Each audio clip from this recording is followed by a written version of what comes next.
ಆರಂಭದಲ್ಲಿ ಎಲ್ಲಿದ್ದಾರೆ ಪವಿತ್ರಾತ್ಮರು? First Genesis 1 ಎಲ್ಲಿ?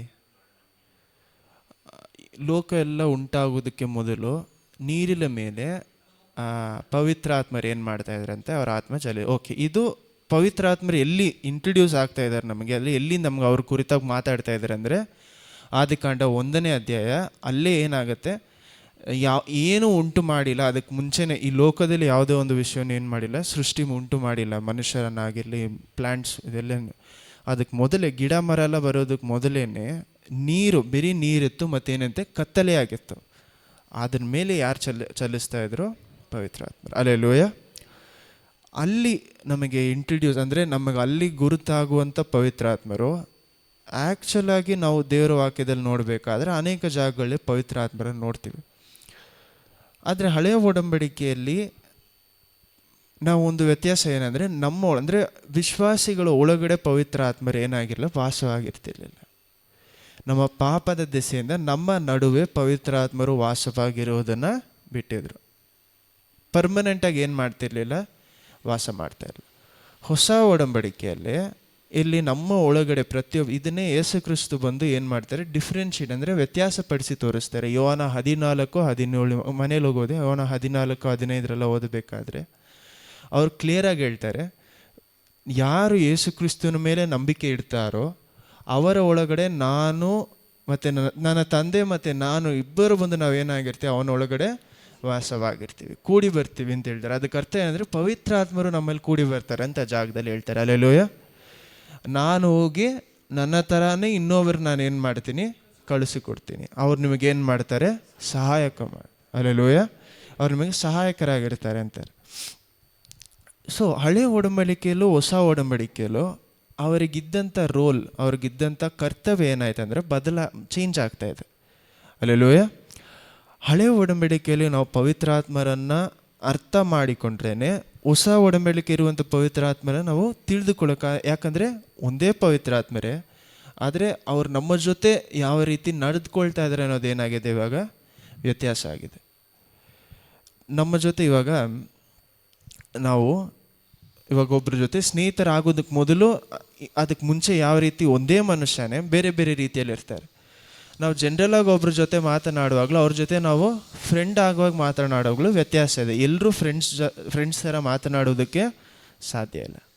ಇದೇ ಆ ವ್ಯತ್ಯಾಸ. ಹಳೆಯ ಒಡಂಬಡಿಕೆಯಲ್ಲಿ ಏನಾಗ್ತಾ ಇದೆ ಅಂದರೆ, ಹೊಸ ಒಡಂಬಡಿಕೆ ಇರುವಂಥ ಪವಿತ್ರಾತ್ಮರಿಗಿಂತ ಅಲ್ಲಿ ತೋರಿಸುವಂಥ ನಿಜವಾದ ಗುಣಾದೇಶ ಬೇರಿದೆ. ದೇವರು ಒಬ್ಬನ ಜೊತೆ ಸ್ನೇಹಿತನಾಗಿ ಇಲ್ಲದೆ ಹೋದರೆ ಅವರ ಗುಣಾದೇಶ ಯಾವ ರೀತಿ ಇರುತ್ತೆ ಅಂತ ನೋಡ್ತೀವಿ.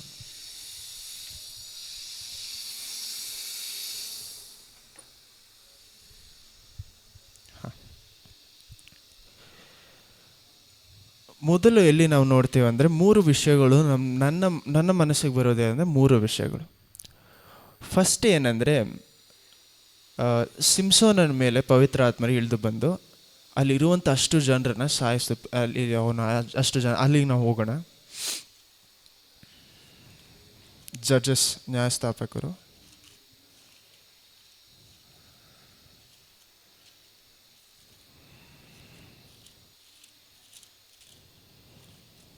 ಹದಿನ 16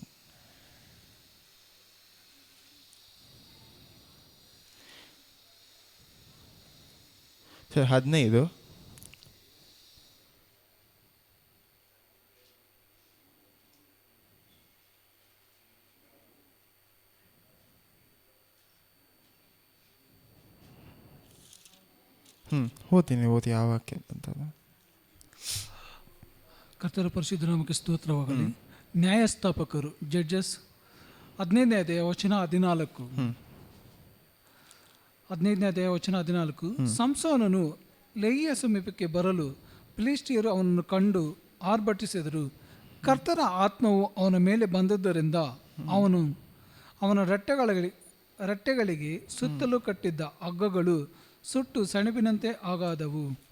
ಕೈಗೆ ಹಾಕಿದ ಬೇಡಿಗಳು ಕಳಚಿ ಬಿದ್ದವು. ಅಲ್ಲಿ ಒಂದು ಕತ್ತೆಯು ದವಡೆ ಎಲುಬು ಬಿದ್ದಿತ್ತು, ಅದು ಇನ್ನೂ ಹಸಿ ಇತ್ತು. ಅವನು ಅದನ್ನು ತೆಗೆದುಕೊಂಡು ಅದರಿಂದ 1000 ಜನರನ್ನು ಹತಿಸಿಬಿಟ್ಟು ಕತ್ತೆಯ ದವಡೆ ಎಲುಬಿನಿಂದ 1000 ಜನರನ್ನು ವಧಿಸಿದನು. ನೋಡಿ, ಸಿಂಸೋನನಿಗೆ ದೇವರು ಅವರ ಮೇಲೆ ಏನೋ ಪವಿತ್ರಾತ್ಮರ ಅವನ ಮೇಲೆ ಇಳಿದು ಬಂದಿದ ತಕ್ಷಣ ಇಲ್ಲೇನು ಹೇಳ್ತಾ ಇದೆ ನೋಡಿ, ದೇವರ ಆತ್ಮ ಅವನ ಮೇಲೆ ಬಂದಿದ ತಕ್ಷಣ ಒಂದು ಬಲ ಅವ್ರನ್ನ ಬರ್ತಾ ಇದೆ. ಅವನೇನು ಮಾಡ್ತಾ ಇದ್ದಾನಂತೆ, ಎಷ್ಟು ಜನರನ್ನ ಸಾಯಿಸ್ತಾ ಇದ್ದಾನೆ? 1000 ಜನರನ್ನ ಒಂದು ಮನುಷ್ಯ ಸಾಯಿಸ್ತಾ ಇದ್ದಾನೆ. ಇದೇ ಪವಿತ್ರ ಆತ್ಮರೇ ಇವತ್ತು ನಮ್ಮಲ್ಲೂ ನಿಮ್ಮಲ್ಲೂ ಇರುವಂಥ ಅದೇ ಪವಿತ್ರ ಆತ್ಮರೇ ಸಿಂಸೋನನ ಮೇಲೆ ಏನು ಮಾಡ್ತಾ ಇದ್ದಾರೆ, ಇಳಿದು ಬರ್ತಾ ಇದ್ದಾರೆ. ಅಲ್ಲೆಲೂಯಾ. ಆದರೆ ಇಲ್ಲಿ ಬರುವಾಗ ದೇವರು ಫಿಲಿಸ್ಟೈನ್ ಜನರ ಮೇಲೆ ನ್ಯಾಯವನ್ನು ಕೊಡುವುದಕ್ಕಾಗಿ ಅವನ ಮೇಲೆ ಏನು ಮಾಡ್ತಾ ಇದ್ದಾರೆ, ಇಳಿದು ಬರ್ತಾ ಇದ್ದಾರೆ. ಆವಾಗ ಅವನನ್ನು ಕಟ್ಟಿ ಹಾಕಿರ್ಬೇಕಾದ್ರೆ ಅವನೇನಂತೆ ಅದನ್ನೆಲ್ಲವನ್ನು ಕಿತ್ಕೊಂಡ್ಬಂದು ಅವನೇನು ಮಾಡ್ತಂತೆ 1000 ಜನರನ್ನು ಅವನೇನು ಮಾಡ್ತಾನೆ, ಸಾಯಿಸ್ತಾ ಇದ್ದಾನೆ. ಇದೇ ಮನುಷ್ಯ ಏನು ಮಾಡ್ತಾನೆ, ಒಂದು ಸಿಂಹವನ್ನು ಸಾಯಿಸ್ತಾನೆ. ಅವನಿಗೆ ಏನಾಗುತ್ತೆ ಅಂದರೆ, ಅವನಿಗೆ ದೇವರ ಆತ್ಮ ಅವನ ಮೇಲೆ ಇಳಿದು ಬರುವಾಗಲ್ಲ ಅವನಲ್ಲಿ ಅಷ್ಟು ಬಲ ಏನಾಗುತ್ತೆ, ಹೆಚ್ಚಾಗಿ ಬರುತ್ತೆ. ಅಲ್ಲೆಲೂಯಾ. ದೇವರು ಇವನಿಗೆ ಕೊಟ್ಟಿರುವಂಥ ಅಭಿಷೇಕ, ಇವನ ಜೀವನದಲ್ಲಿ ಇವನಿಗೆ ಏನು ಕರ್ತವ್ಯ ಕೊಟ್ಟಿದ್ದಾರೆ ಅಂದರೆ ಇಸ್ರೇಲ್ ಜನರನ್ನು ಕಾಪಾಡುವುದೇ ಅವನ ಕರ್ತವ್ಯ. ಆದರೆ ಇವನು ಅವನ ಕೆಲಸವನ್ನು ಸರಿಯಾಗಿ ಮಾಡ್ತಾ ಇರಲಿಲ್ಲ. ಅಂದರೆ ಇವನು ಏನು ಮಾಡ್ತಾ ಇರಲಿಲ್ಲ ಅಂದರೆ ದೇವರಿಗೆ ಭಯಪಟ್ಟು ದೇವರು ಹೇಳುವಂಥ ರೀತಿಯಲ್ಲಿ ನಡೆದಂಥ ಒಂದು ಮನುಷ್ಯನೇ ಸಿಂಸೋನು ಅಲ್ಲ. ಆದರೆ ಪವಿತ್ರಾತ್ಮ ಯಾವಾಗೆಲ್ಲ ಇವನ ಮೇಲೆ ಇಳಿದು ಬರ್ತಾರೋ ಆವಾಗೆಲ್ಲ ಇಸ್ರೇಲ್ ಜನರನ್ನು ಇವನು ಏನು ಮಾಡ್ತಾನೆ, ಕಾಪಾಡ್ತಾನೆ. ಸಿಂಸೋನ್ ಏನು ದೊಡ್ಡ ಒಂದು ಮನುಷ್ಯ, ಹಂಗಿದ್ದಾನೆ ಅಂತ ದೇವರ ವಾಕ್ಯದಲ್ಲಿ ಇಲ್ಲ. ಆದರೆ ಇವನ ಕೈಯಲ್ಲಿ ಏನು ಮಾಡ್ತಾ ಇದ್ದಾರೆ ಅಂತೆ, 1000 ಜನ ಸಾಯ್ತಾ ಇದ್ದಾರೆ. ಯೋಚನೆ ಮಾಡಿ ನೋಡಿ, 1000 ಜನ ಅಂದರೆ ಅವ್ರಿಗೆಲ್ಲ ಎಷ್ಟು ಬಲ ಇರುತ್ತೆ, ಎಷ್ಟು ಜನ. ನಮ್ಮನ್ನೇ ಒಂದು 5 ಜನ ಒಂದು ಹೊಡಿಯೋಕೆ ಬಂದರೆ ನಮ್ಮಿಂದ ಏನು ಮಾಡೋಕ್ಕಾಗಲ್ಲ, ವಾಪಸ್ ನಾವೇನು ಮಾಡೋಕ್ಕೆ. ಆದರೆ ಇವನ ಮೇಲೆ ಪವಿತ್ರಾತ್ಮರು ಇಳಿದು ಬರುವಾಗ 1000 ಜನರನ್ನು ಏನು ಮಾಡ್ತಾನೆ, ಸಾಯಿಸ್ತಾ ಇದ್ದಾನೆ. ಅಲ್ಲೆಲೂಯಾ. ಇದೇ ಮನುಷ್ಯನೇ ನೆಕ್ಸ್ಟು ನಾವು ನೋಡ್ತೀವಿ. ಇದು ಬಿಡಿ, ಓಕೆ. ನೆಕ್ಸ್ಟು ಇದೊಂದು ಎಕ್ಸಾಂಪಲ್, ಪವಿತ್ರಾತ್ಮರು ಒಂದು ಮನುಷ್ಯನ ಮೇಲೆ ಇಳಿದು ಬರುವಾಗ ಏನು ಮಾಡ್ತಾ ಇದ್ದಾರೆ ಅಂತ.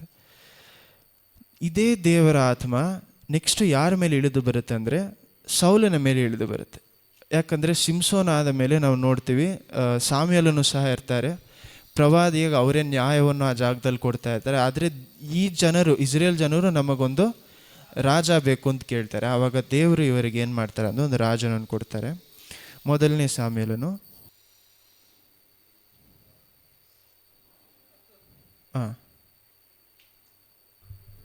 1 ಸಾಮುವೇಲು 10ನೇ ಅಧ್ಯಾಯ ವಚನ 10.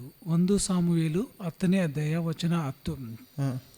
ಅವನು ದೇವಗಿರಿಗೆ ಬಂದ ಕೂಡಲೇ ಪರವಶವಾದ ಪ್ರವಾದಿಯ ಸಮೂಹವು ತನ್ನ ಎದುರಿಗೆ ಬರುವುದನ್ನು ಕಂಡನು.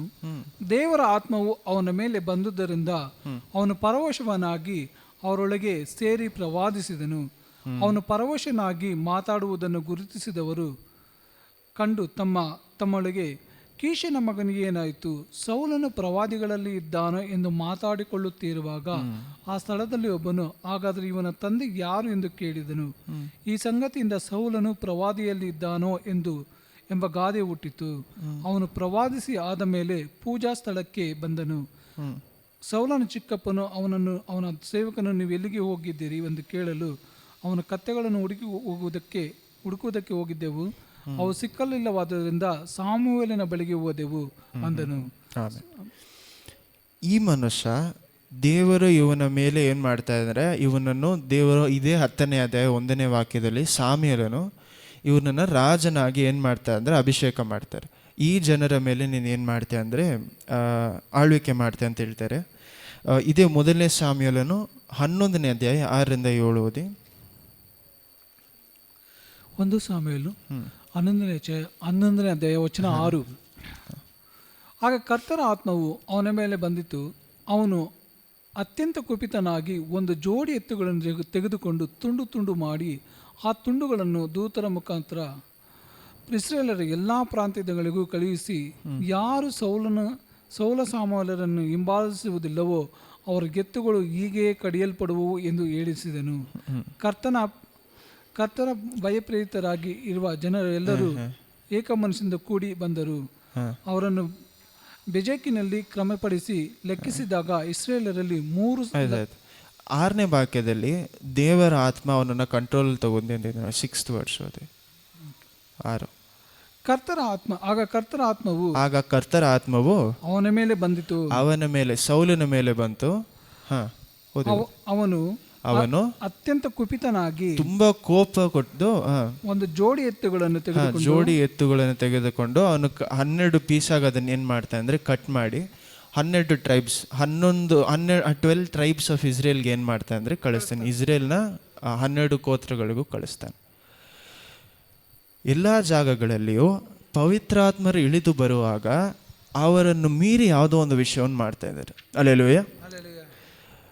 ಈ ಒಂದು ಪವಿತ್ರಾತ್ಮರನ್ನ ಈ ಕಾಲದಲ್ಲಿ ನಾವು ಹೆಚ್ಚಾಗಿ ನೋಡ್ತಾ ಇಲ್ಲ. ನಮ್ಮಲ್ಲೂ ನಿಮ್ಮಲ್ಲಿ ಇದೇ ಪವಿತ್ರಾತ್ಮ ಇದೆ ಅಂತ ಹೇಳ್ತಾ ಇದ್ದೀವಿ, ಆದರೆ ನಾವು ಇದನ್ನು ನೋಡ್ತಾ ಇಲ್ಲ ಈ ಕಾಲದಲ್ಲಿ. ನೀವು ಜ್ಞಾನಸ್ಥಾನ ತಗೊಳ್ಳುವಾಗಿರಲಿ, ಬೇರೇನೋ ಮಾಡುವಾಗಿರಲಿ, ಈ ರೀತಿ ನೀವೇನೋ ಮಾಡ್ತಾ ಇಲ್ಲ. ನಮ್ಮ ದೇವರು ಕೊಟ್ಟಿರುವಂಥ ಕೆಲಸ ಬೇರೆ, ಅನೇಕ ವಿಷಯಗಳಿರ್ಬೋದು, ಆದರೆ ದೇವರ ಕೋಪ ಇವರಲ್ಲಿ ಇಳಿದು, ದೇವರ ಆತ್ಮ ಇವರಲ್ಲಿ ಇಳಿದು ಬರುವಾಗ ಆ ಒಂದು ಕೋಪದಲ್ಲಿ ಅವ್ರು ಏನು ಮಾಡ್ತಾ ಇದ್ರಂತೆ, ಇದೆಲ್ಲವನ್ನು ಮಾಡ್ತಾರೆ. ಸೌಲು ಇದನ್ನು ನಾರ್ಮಲ್ ಆಗಿ ಮಾಡುವಂಥ ಮನುಷ್ಯನೇ ಅಲ್ಲ. ಯಾಕೆ ಈ ರೀತಿ ನಾನು ಹೇಳ್ತಾ ಇದ್ದೀನಿ ಅಂದರೆ, ಇದೇ ಸೌಲು ಜನರಿಗೆ ಭಯಪಟ್ಟು ದೇವರಿಗೆ ವಿರೋಧವಾಗಿ ಹೋಗ್ತಾನೆ. ಕೆಲವು ಚಾಪ್ಟರ್ಸಲ್ಲಿ ನೋಡ್ತೀವಿ. ಹಲ್ಲೆಲೂಯಾ. 15ನೇ ಅಧ್ಯಾಯದಲ್ಲಿ ಇದೇ ಸೌಲು ದೇವರು ಹೇಳಿರ್ತಾರೆ, ಅಮಲೇಕ್ಯರಿಗೆ ವಿರೋಧವಾಗಿ ಹೋಗಿ ಎಲ್ಲರನ್ನು ಏನು ಮಾಡು, ನಾಶ ಮಾಡು, ಯಾರನ್ನು ಏನು ಮಾಡಬೇಡ, ಜೀವಂತವಾಗಿ ಬಿಡಬೇಡ. ಅದಕ್ಕೆ 2 ಕಾರಣಗಳಿದೆ. ಒಂದನೇ ಕಾರಣ ಏನಂದರೆ, ಅಮಲೇಕ್ಯರು ಆಲ್ರೆಡಿ ಬೇರೆ ಜನರಿಗೆ ಈ ಒಂದು ವಿಷಯವನ್ನು ಮಾಡ್ತಾ ಇರ್ತಾರೆ. ಅವ್ರ ತಾಯಂದಿರಾಗಿರಲಿ, ಮಕ್ಕಳಾಗಿರಲಿ, ಹಸು ಏನಿದ್ರು ಎಲ್ಲವನ್ನೂ ನಾಶ ಮಾಡುವಂಥ ಜನರವರು. ಇದನ್ನು ನೀವು ಎಲ್ಲಿ ನೋಡ್ಬೋದು ಅಂದರೆ, ಎಕ್ಸೆಡಸ್ ನೀವು ಓದೋದು ಬೇಡ, ವಿಮೋಚನ ಕಾಂಡ 17ನೇ ಅಧ್ಯಾಯ 8ರಿಂದ 14 ನೀವು ಓದಿ. ಅಮಲೇಕ್ಯರು ಇದೇ ರೀತಿಯಾದ ಜನ. ಇಸ್ರೇಲ್ ಜನರು ತಮ್ಮ ಕೆಲಸವನ್ನು ತಾವು ನೋಡಿಕೊಂಡು ಕಾನಾನ್ ದೇಶದ ಕಡೆ ಹೋಗ್ತಾ ಇರಬೇಕಾದ್ರೆ ಅಮಲೇಕ್ಯರು ಏನು ಮಾಡ್ತಾರೆ ಅಂದರೆ, ಇವ್ರಿಗೆ ವಿರೋಧವಾಗಿ ಏನು ಮಾಡದೆ ಇವರೇ ಏನು ಮಾಡ್ತಾರೆ, ಎದ್ದು ಬಂದು ಯಾಕಂದರೆ ಅವ್ರ ಗುಣಾದೇಶ ಅದು. ಈ ಕಾರಣದಿಂದ ದೇವ್ರು ಹೇಳಿರ್ತಾರೆ, ಸೌಲಿಗೆ ಏನು ಹೇಳಿರ್ತಾರೆ ಅಂದರೆ, ಎಲ್ಲರನ್ನು ಏನು ಮಾಡು, ಯಾಕಂದರೆ ದೇವರ ನ್ಯಾಯ ಅವ್ರ ಮೇಲೆ ಇಳಿದು ಬರಬೇಕು ಅಂತ ಹೇಳ್ತಾ ಇದ್ದಾರೆ. ಹಲ್ಲೆಲೂಯಾ. 15ರಲ್ಲಿ 1, 2 ನೀವು ಓದಬೇಕಾದ್ರೆ, ಮೊದಲನೇ ಸಾಮ್ಯಲನು 15 1 ಮತ್ತು 2 ನೋಡಬೇಕಾದ್ರೆ ದೇವ್ರು ಹೇಳಿರ್ತಾರೆ, ನಾನು ನಿನ್ನನ್ನು ಅಭಿಷೇಕ ಮಾಡಿ 1 ಓದಿ. 1 ಸಾಮುವೇಲ 15ನೇ ಅಧ್ಯಾಯ ವಚನ 1. ಸಾಮುವೇಲನು ಸೌಲನಿಗೆ, ಕರ್ತರು ನಿನ್ನನ್ನು ತನ್ನ ಪ್ರಜೆಗಳಾದ ಇಸ್ರಾಯೇಲರ ಮೇಲೆ, ಕರ್ತರು ತನ್ನ ಪ್ರಜೆಗಳಾದ ಇಸ್ರಾಯೇಲ ಮೇಲೆ ನಿನ್ನನ್ನು ಅರಸನನ್ನಾಗಿ ಅಭಿಷೇಕಿಸೋಸ್ಕರ ನನ್ನನ್ನೇ ಕಳಿಸಿದ್ದಾರಲ್ಲ. ಅವರು ಈಗ ಹೇಳುವುದನ್ನು ಕೇಳು. ಸೇನಾಧೀಶರಾದ ಕರ್ತರು ನಿನಗೆ ಇಸ್ರಾಯೇಲರ ಐಗುಪ್ತದಿಂದ ಬರುತ್ತಿರುವಾಗ ದಾರಿಯಲ್ಲಿ ಅಮಾಲೇಕ್ಯರು ಅವರಿಗೆ ವಿರೋಧವಾಗಿ ನಿಂತು ತೊಂದರೆ ಪಡಿಸಿದ್ದರಿಂದ ನಾನು ಅವರಿಗೆ ಮುಯ್ಯಿ ತೀರಿಸುವೆನು. ಈಗ ನೀನು ಹೋಗಿ ಅವರನ್ನು ಸೋಲಿಸಿ ಅವರಿಗೆ ಇರುವುದನ್ನೆಲ್ಲ ಸಂಪೂರ್ಣವಾಗಿ ಹಾಳು ಮಾಡು. ಗಂಡಸರನ್ನು, ಹೆಂಗಸರನ್ನು, ಮಕ್ಕಳನ್ನು, ಶಿಶುಗಳನ್ನು, ಎತ್ತು, ಕುರಿ, ಕತ್ತೆ, ಒಂಟೆ ಇವುಗಳನ್ನು ಕನಿಕರವಿಲ್ಲದೆ ಕೊಂದು ಹಾಕು ಎಂದು ಹೇಳುತ್ತಾರೆ ಅಂದನು.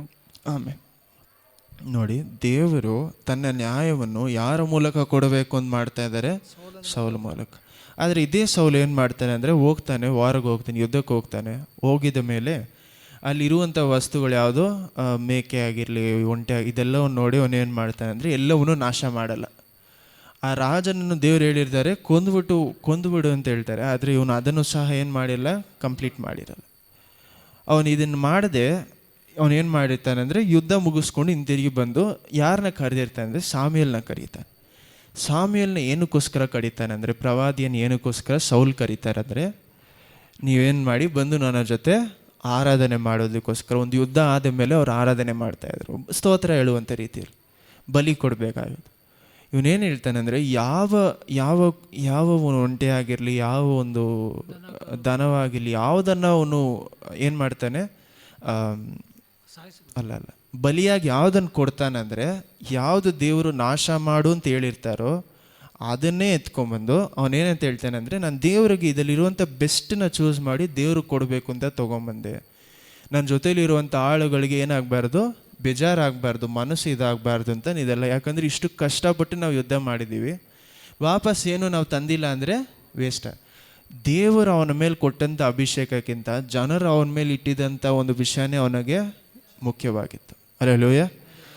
ಇದೆಲ್ಲ ನಾವು ನೋಡ್ತೀವಿ. ಆಯಿತು, ಇದೆಲ್ಲ ಆದ ಮೇಲೆ ಅವನ ಮೇಲೆ ದೇವರ ನ್ಯಾಯ ಅವನ ಮೇಲೆ ಇಳಿದು ಬರುತ್ತೆ. ಸಾಮ್ಯಲ್ ಹೇಳ್ತಾರೆ, ನಿನ್ನನ್ನು ದೇವರು ಇವತ್ತೇನು ಮಾಡಿದ್ದಾರೆ, ಇನ್ನು ಮೇಲೆ ಇಸ್ರೇಲ್ ಜನರ ಮೇಲೆ ರಾಜನಾಗಿ ನಿನ್ನೆಲ್ಲ ಇಡುವುದಿಲ್ಲ.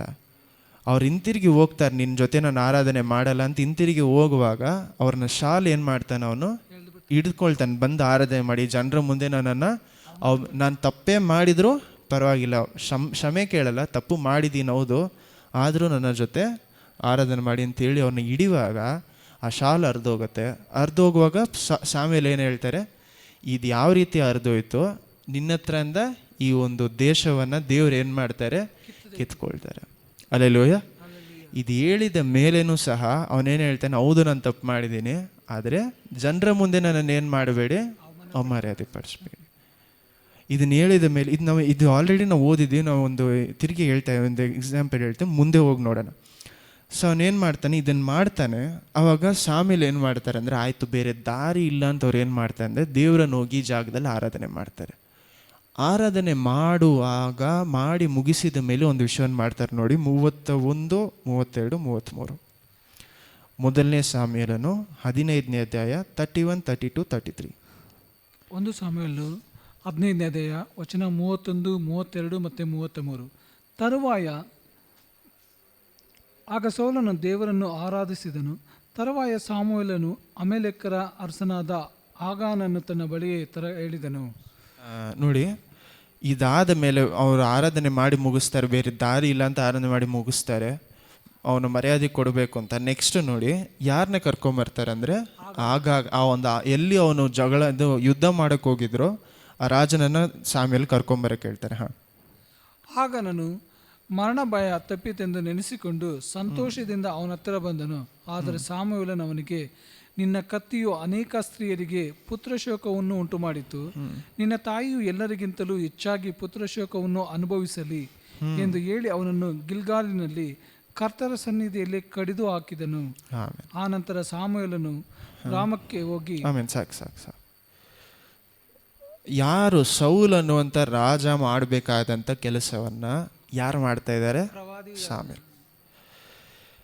ಸಾಮೇಲನು ಈ ಜಾಗದಲ್ಲಿ ಏನು ಮಾಡ್ತಾರೆ ಅಂದರೆ, ರಾಜನನ್ನು ಕರೆದು ಅವನನ್ನು ಏನು ಮಾಡ್ತಾರಂತೆ, ತುಂಡು ತುಂಡಾಗಿ ಅವನು ಕಟ್ ಮಾಡಿ ಬೀಸಾಕಿ. ಯಾಕಂತ ಹೇಳ್ತಾರೆ ನೋಡಿ, ಅವ್ರು ಅಲ್ಲಿ ಅದೇ ಜಾಗದಲ್ಲಿ ಹೇಳ್ತಾರೆ, ಯಾಕಂದರೆ ನೀನು ಎಷ್ಟೋ ಜನರನ್ನ ಏನು ಮಾಡಿದೆ, ಎಷ್ಟೋ ತಾಯಂದಿರನ್ನ ಮಕ್ಕಳಿಲ್ಲದೆ ಮಾಡಿದ್ಯಾ, ಇವತ್ತು ನಿನ್ನ ತಾಯಿಗೆ ಏನಿರಲ್ಲ, ಮಗು ಮತ್ತು ಕುಲ ಇರುವುದಿಲ್ಲ ಅಂತ ಆ ರೀತಿ ಹೇಳಿ ಅವ್ರು ಆ ಜಾಗದಲ್ಲಿ ದೇವರ ನ್ಯಾಯವನ್ನು ಕಂಪ್ಲೀಟ್ ಮಾಡ್ತಾರೆ, ಮುಗಿಸ್ತಾರೆ. ಅಲ್ಲಲೋಯ. ಈ ಜಾಗದಲ್ಲಿ ಇದಾದ ಮೇಲೇ ಇದೇ ಪವಿತ್ರಾತ್ಮರು ಸೌಲ ಮೂಲಕ ಏನೆಲ್ಲ ಮಾಡಿದ್ರೋ ಸಡನ್ನಾಗಿ ಚೇಂಜ್ ಆಗುತ್ತೆ. ಈ ಜಾಗದಲ್ಲಿ ನಾವು ನೋಡ್ತೀವಿ, ಪವಿತ್ರಾತ್ಮರು ಅವನನ್ನು ಬಿಟ್ಟು ಏನಾಗ್ತಾರಂತೆ, ದೂರ ಹೋಗ್ತಾರೆ. ದೇವರ ಹತ್ರದಿಂದ ಬಂದಿರುವಂಥ ಒಂದು ಅಶುದ್ಧ ಆತ್ಮ, ಈವಿಲ್ ಸ್ಪಿರಿಟ್ ಅವನ್ನ ಏನು ಮಾಡುತ್ತಂತೆ, ಬಂದು ಹಿಡಿದುಕೊಳ್ಳುತ್ತೆ. ಅಲ್ಲಲೋಯ.